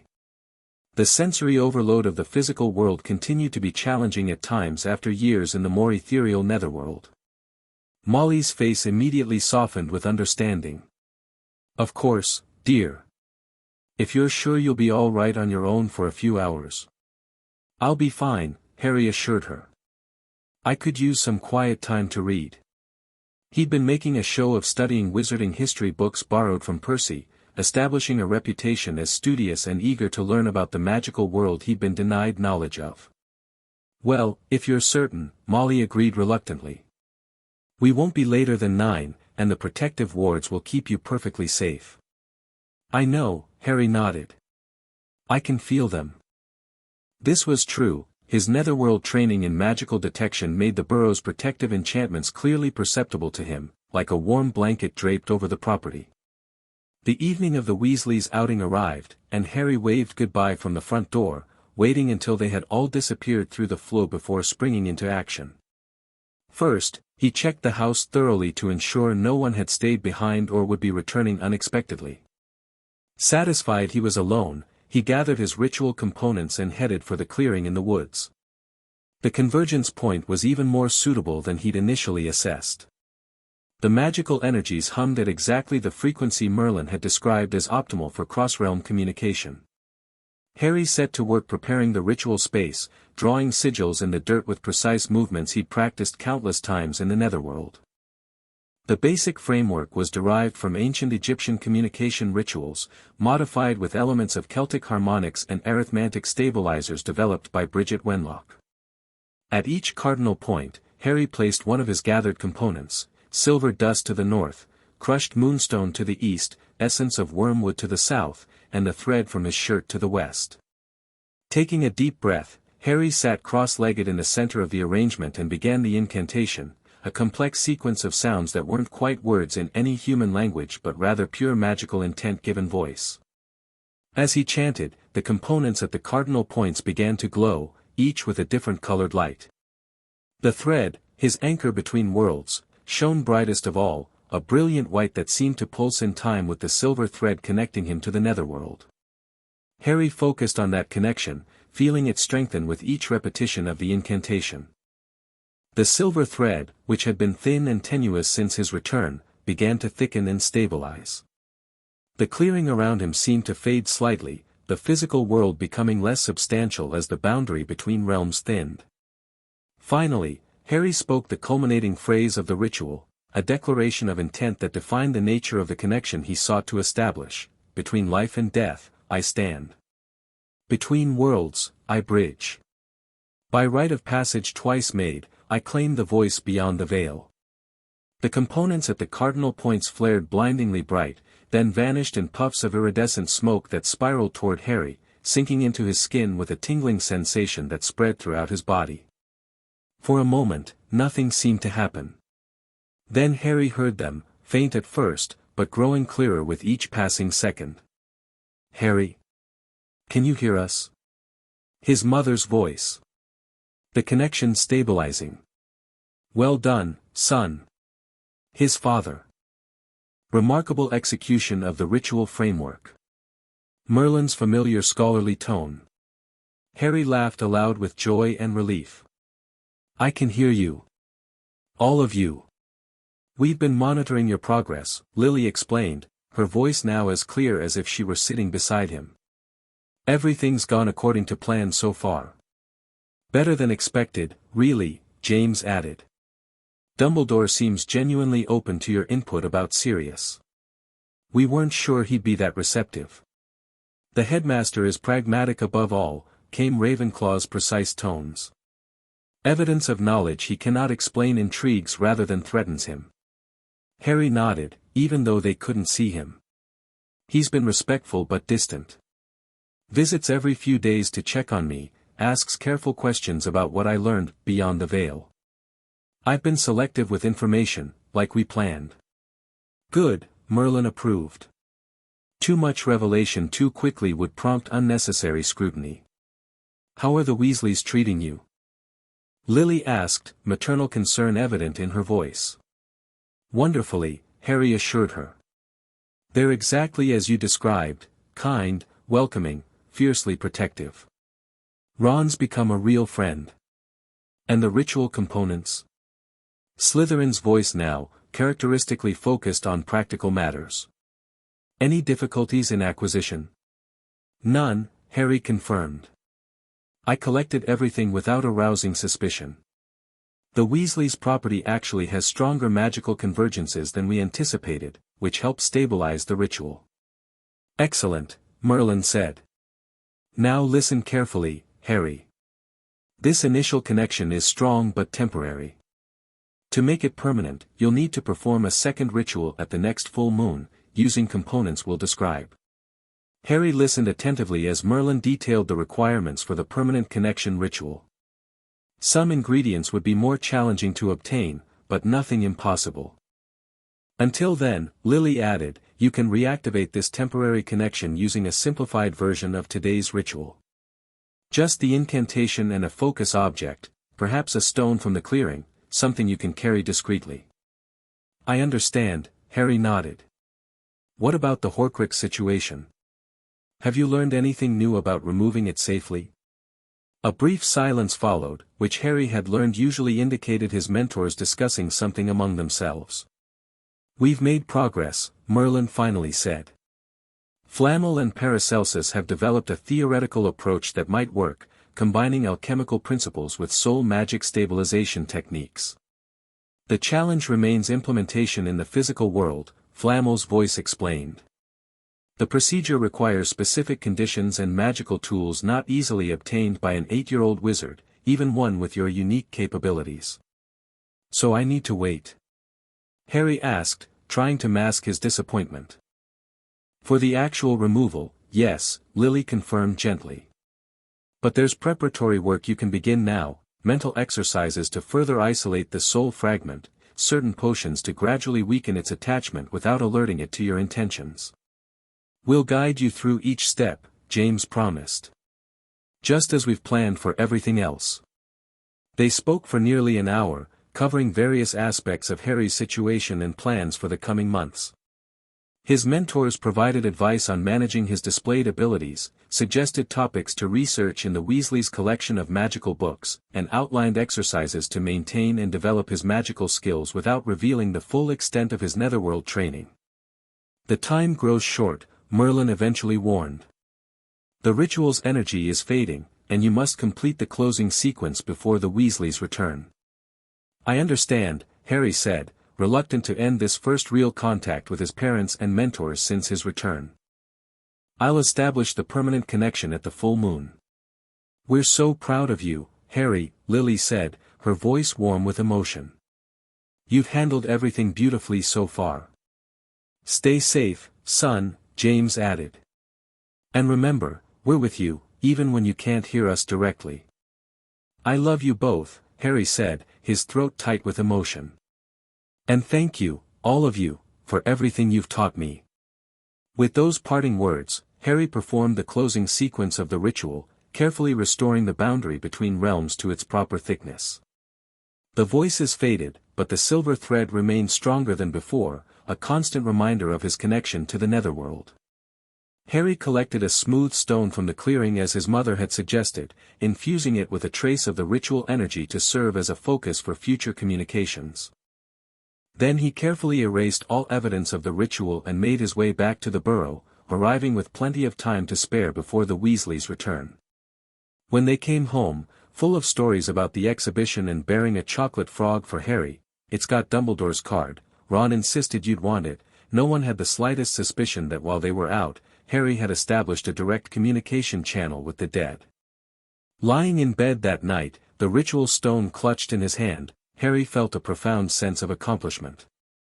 The hardest part of his return was complete. He had re-established his connection to his parents and mentors, ensuring he wouldn't have to face the challenges ahead alone. Now he could focus on the next phases, building his position in the wizarding world, preparing for Hogwarts, and beginning the long process of dealing with Voldemort's Horcruxes, including the one inside himself. The months following Harry's arrival at the Burrow brought significant developments in the wizarding world, largely triggered by his return and the revelations he had strategically shared. Most dramatically, Sirius Black, who had spent nearly 8 years in Azkaban for crimes he didn't commit, was granted an emergency trial after Harry's testimony about Peter Pettigrew prompted a ministry investigation. "They found him," Arthur announced one evening, arriving home from work with an expression of mingled shock and excitement. Pettigrew. Exactly where Harry said he might be, living as a pet rat with a wizarding family. "Which family?" Molly asked, horrified at the thought of a Death Eater hiding in someone's home. Arthur hesitated, glancing at the children gathered around the dinner table. "The Crouch family, as it happens. Barty Crouch Sr., you know, the head of International Magical Cooperation. His house elf found a rat in their garden years ago and kept it as a pet." Harry filed away this information, which differed from the speculation in the Netherworld that Pettigrew had been with the Weasleys themselves. The variation was interesting, a reminder that even his Netherworld mentor's knowledge of the living world had limitations. Was it really him? Ron asked eagerly. "The man who betrayed Harry's parents." Arthur nodded grimly. "Horrors forced him back to human form. He confessed everything under Veritaserum. Black's being released immediately, with full exoneration and compensation." "What happens now?" Harry asked, carefully controlling his expression to show appropriate interest without revealing that this was all proceeding according to plan. "There will be a formal apology from the ministry, of course," Arthur explained. "And Black will need time to recover from Azkaban. But eventually, well, he is your godfather, Harry. He might have some claim to guardianship, though that's complicated by his condition and the unusual circumstances." "Will I get to meet him?" Harry asked. "I expect so, once the healers clear him," Arthur said kindly. "From what I remember of Sirius Black, he thought the world of your parents. He'll want to see you as soon as possible."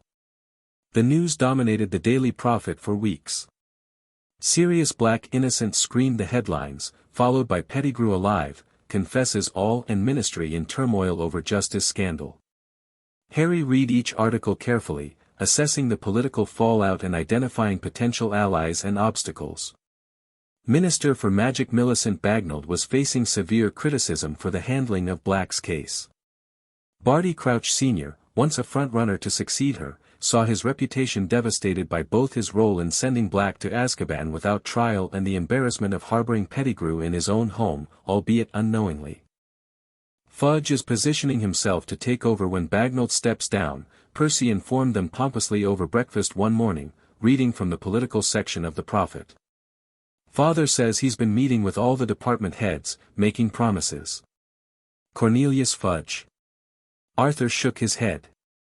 "Nice enough fellow, but hardly the leadership the ministry needs." Harry made mental notes of all these political shifts. His Netherworld mentors had emphasized that understanding the ministry's power structure would be essential for his long-term plans regarding Voldemort. Meanwhile, Harry's personal situation evolved as well. Dumbledore visited regularly, each time engaging Harry in increasingly complex conversations that served as subtle assessments of his knowledge and abilities. "I understand you've been reading quite extensively," Dumbledore remarked during one such visit, gesturing to the stack of magical history books beside Harry's bed. "Any particular areas of interest?" "Protection magic," Harry answered truthfully. "I want to understand what my mother did that saved me from Voldemort." Dumbledore's eyebrows rose at Harry's casual use of the feared name. A worthy pursuit. And have you formed any theories?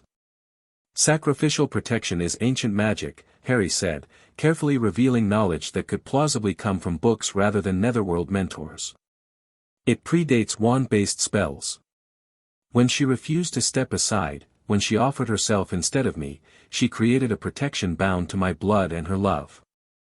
Most insightful, Dumbledore nodded, studying Harry with new intensity. Few adult wizards understand the principles so clearly.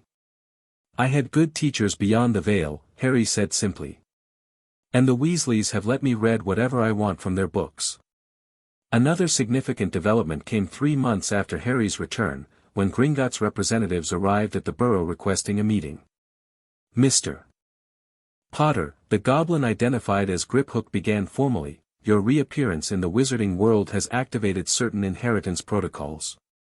As the last of the Potter line, you are entitled to information regarding your family's holdings, though full control will not transfer until your majority. Harry listened attentively as Griphook detailed the Potter family assets, a vault containing a substantial fortune, properties including a cottage in Godric's Hollow, currently preserved as a memorial, and a family home under Fidelius' charm, investments in various magical businesses, and family heirlooms stored in a separate high-security vault. I'd like to visit the vaults, Harry requested. Certainly, Griphook agreed. As magical guardian, Mr. Dumbledore would normally need to accompany an underage heir, but given your unique status, exceptions can be made. The Potter family has always maintained good relations with Gringotts. The following day, Arthur escorted Harry to Diagon Alley and Gringotts, where he was given a private tour of the Potter vaults. The main vault contained even more gold than Harry had expected, but it was the heirloom vault that truly interested him. Among the treasures, ancient magical artifacts, jewelry, rare books, Harry found exactly what his father had told him to look for, a small golden key labeled Godric's Retreat and a sealed letter bearing his name in his father's handwriting. This was left for me? Harry asked Griphook, indicating the letter. Indeed, the goblin confirmed. Your father made provisions shortly before his death, specifying certain items to be held until your claim. Harry carefully opened the letter, finding exactly the message his father had described crafting during their Netherworld conversations. Harry, if you're reading this, then the worst has happened, and your mother and I are gone. I hope you've had a happy childhood despite our absence, but something tells me to prepare for all possibilities. The key enclosed provides access to a Potter family property unknown to most. It's called Godric's Retreat, a small cottage in Wales under extensive protective enchantments, including a Fidelius charm for which this letter serves as the secret keeper. Godric's Retreat can be found at the end of the hidden path beyond the third waterfall in Affin Forest. The property contains a library of Potter family magic and a workshop equipped for various magical pursuits. It was my bolt hole during the war, a place even our closest friends didn't know about. I hope it serves you well, whatever challenges you face. With all my love, Dad. Harry carefully folded the letter, tucking it and the key into his pocket. This was a significant resource, a secure location unknown to anyone else, where he could work on the more complex aspects of his plans without observation or interruption. I'd like to make a withdrawal from the main vault as well, Harry told Griphook. For school supplies and books. With a pouch of galleons and the secret location of Godric's Retreat secured, Harry's position in the wizarding world strengthened considerably. He now had financial independence, a private sanctuary, and increasing political capital due to his role in freeing Sirius and exposing Pettigrew. 2 weeks after the Gringotts visit, the moment Harry had been both anticipating and dreading arrived, his first meeting with Sirius Black since his return through the Veil. Sirius arrived at the Burrow on a Sunday afternoon, accompanied by Dumbledore. Though the headlines had prepared Harry for his godfather's changed appearance, the reality was still shocking. The handsome, laughing man from his parents' memories was now gaunt, his eyes haunted, his once elegant features sharpened by years of suffering. But when Sirius saw Harry, his face transformed, years falling away as hope and joy broke through the damage of Azkaban. Harry, he breathed, dropping to one knee to meet Harry's eyes at his level. You look so much like James. But you have, my mother's eyes, Harry finished with a smile. They told me. Beyond the veil. Sirius's expression flickered with complex emotions. You really saw them? Lily and James? Harry nodded. They're proud of you, Sirius. For enduring. For never betraying them even when it cost you everything. Tears filled Sirius's eyes. I failed them. Failed you. I went after Peter instead of staying to protect you. You didn't fail, Harry said firmly, reaching out to grip Sirius's hand. You were betrayed, just like they were. But you're free now, and we've found each other again. That's what matters. Something passed between them in that moment, a recognition, a connection that transcended the years of separation. Sirius pulled Harry into a fierce hug, holding him as though afraid he might disappear. I'm going to make it up to you, Sirius promised hoarsely. Everything you've missed, everything you should have had, I'll make it right. Harry returned the embrace, genuinely moved by his godfather's raw emotion. This wasn't just a strategic alliance, this was family, the connection his parents had wanted him to have. I know you will, Harry said. And I'm going to help you heal, too. The adults in the room exchanged glances at this unusually mature statement from an 8-year-old, but no one commented. Harry's unusual wisdom had become something they were gradually adjusting to, a side effect of his time beyond the veil that manifested in unexpected moments. Over tea in the Weasleys' kitchen, the practical aspects of Sirius's return to the wizarding world were discussed. The healers at St. Mungo's have cleared me for independent living, Sirius explained, though I'll continue treatment for the effects of long-term Dementor exposure. Where will you stay? Molly asked kindly. You're welcome here until you find something suitable. Thank you, Molly, but that's not necessary, Sirius smiled faintly. I've reclaimed my family home, Grimmauld Place. It's in London, heavily warded and rather grim, to be honest, but it's secure. And Harry? Arthur asked the question everyone was thinking. What about guardianship arrangements? Dumbledore, who had been observing silently, leaned forward slightly. That is indeed an important consideration. Sirius is Harry's godfather and legal guardian according to Lily and James's will. However, given the circumstances, Sirius's recovery needs, Harry's unique situation, perhaps a gradual transition would be wisest. I'd like to stay with the Weasleys for now, Harry said, having anticipated this discussion. But visit Sirius regularly, if that's okay with everyone. Of course it is, dear, Molly assured him. More than okay, Sirius agreed, though Harry detected a hint of disappointment beneath his understanding tone. Grimmauld Place isn't fit for a child yet anyway. Needs a thorough decursing and cleaning before it's properly habitable. Perhaps by summer's end, Dumbledore suggested, we might reassess the situation. That would still give Harry plenty of time to settle in before his Hogwarts letter arrives in 1991.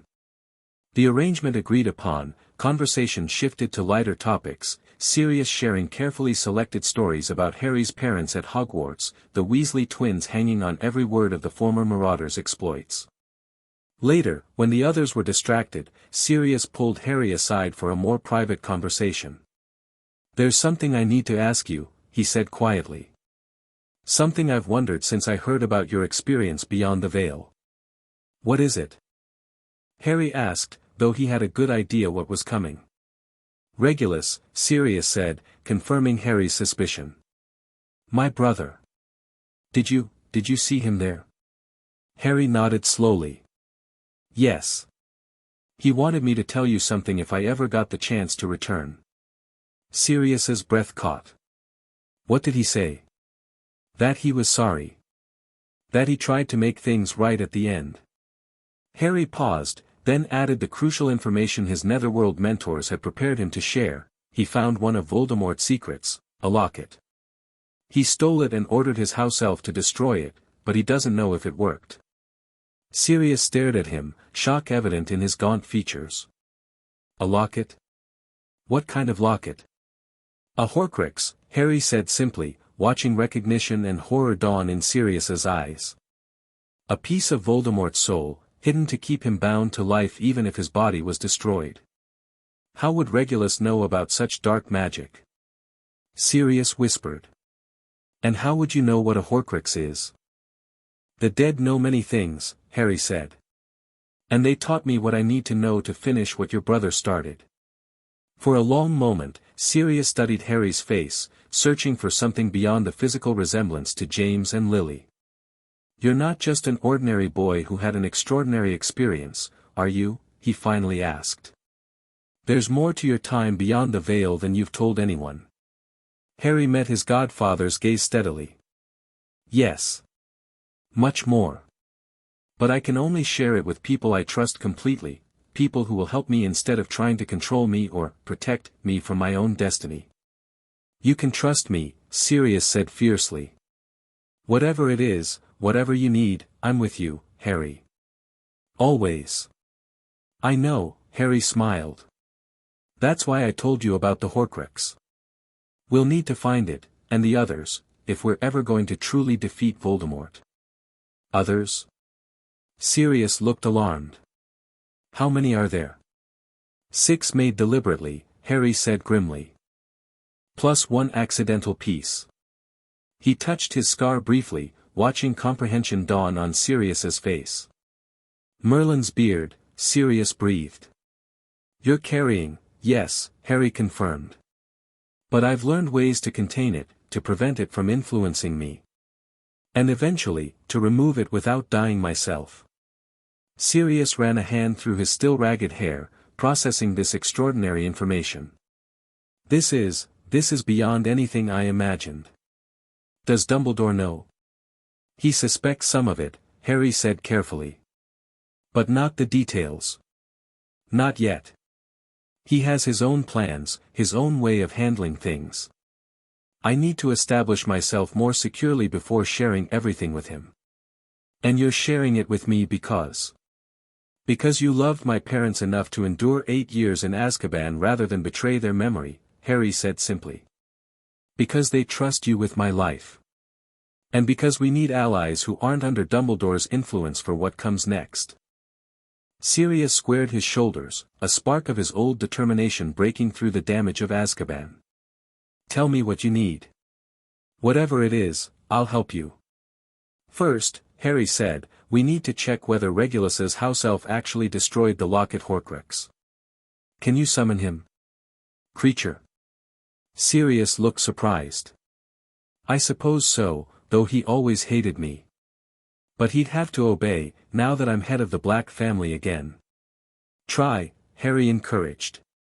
It could save us significant time in what's going to be a very long fight. Their private conversation was interrupted by Molly calling everyone for dinner, but Sirius gave Harry a slight nod, indicating they would continue this discussion later. A crucial alliance had been formed, one that would prove essential in the coming years. As summer progressed into autumn, Harry settled more firmly into wizarding life while carefully advancing his longer-term plans. The permanent communication ritual with the Netherworld was successfully established during the July full moon, allowing him regular contact with his parents and mentors. Godric's retreat was secured and prepared as his private workspace, accessible via carefully timed visits that the Weasleys believed were simply outings with Sirius. Most significantly, with Sirius's help, Harry confirmed that the locket Horcrux had not been destroyed, Creature had been unable to damage it despite multiple attempts. The Horcrux was now stored securely at Godric's retreat, contained within wardstone barriers designed according to Merlin and Flammel specifications until a permanent destruction method could be implemented. 1 down, 5 to go, Sirius had said grimly when they locked the locket away. Plus the one in your scar. We'll find them all, Harry assured him. We have time, knowledge, and resources they don't expect us to have.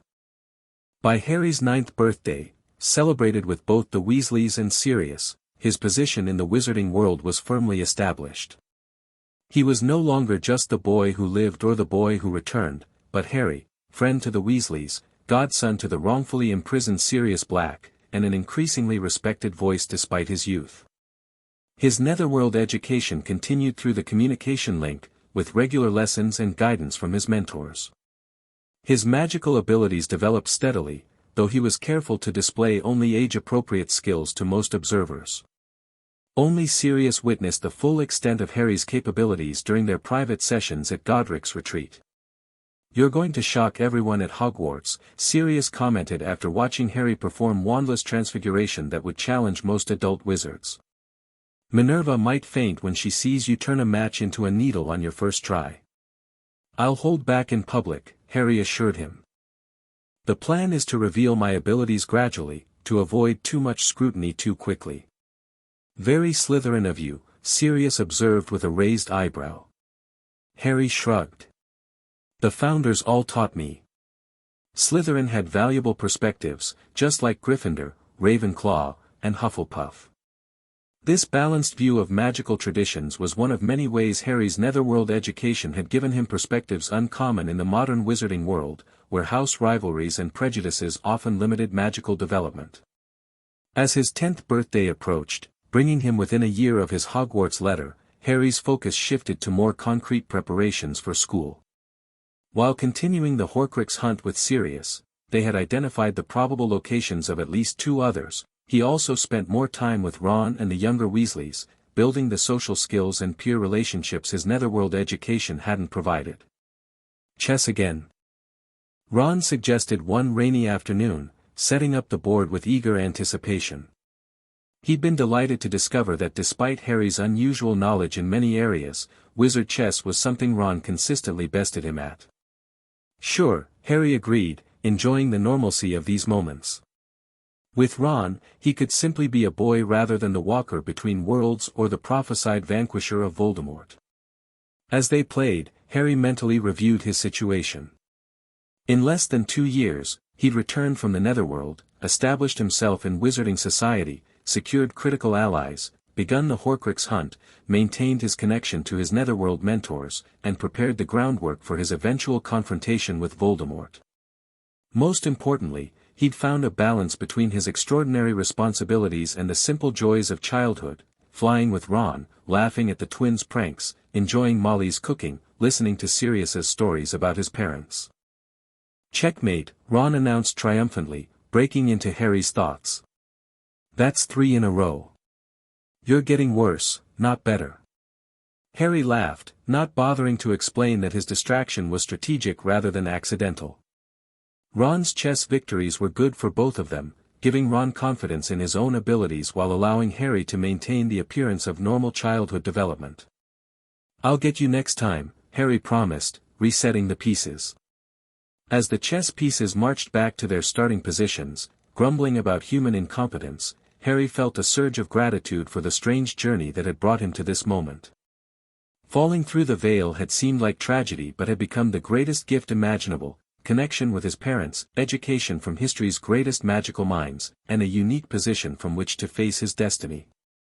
The path ahead remained challenging. Hogwarts would bring new complications, new allies, new enemies. Voldemort's eventual return loomed as an inevitable shadow on the horizon. The Horcruxes, including the one in Harry's scar, represented complex magical challenges yet to be fully resolved. But Harry Potter was no longer the frightened, ignorant child who had accidentally fallen through the veil 3 years ago. He was now the walker between worlds, trained by the Council of Ages, connected to both the living and the dead, prepared in ways Voldemort could never anticipate. And he was not alone. He had his parents and Netherworld mentors guiding him from beyond. He had Sirius, fiercely loyal and increasingly formidable as he recovered from Azkaban. He had the Weasleys, providing family and connection to normal wizarding life. Soon he would have Hogwarts and the resources it offered. "Your move, Harry," Ron prompted, gesturing at the board. Harry smiled and moved his knight forward, beginning yet another game he would deliberately lose while his mind mapped out strategies for the much larger game that lay ahead, a game where the stakes were measured not in chess pieces but in lives, where his opponent was the darkest wizard of the age, and where victory meant not just personal survival but the safety of both the worlds he now called home. "Check," Ron announced a few moves later, grinning triumphantly. Not for long, Harry replied, his words carrying a double meaning only he understood. Whatever challenges awaited, Harry Potter, the boy who lived, the walker between worlds, student of history's greatest magical minds, was ready to face them. The end. Thank you for watching this video. Please be sure to subscribe to our channel and like this video.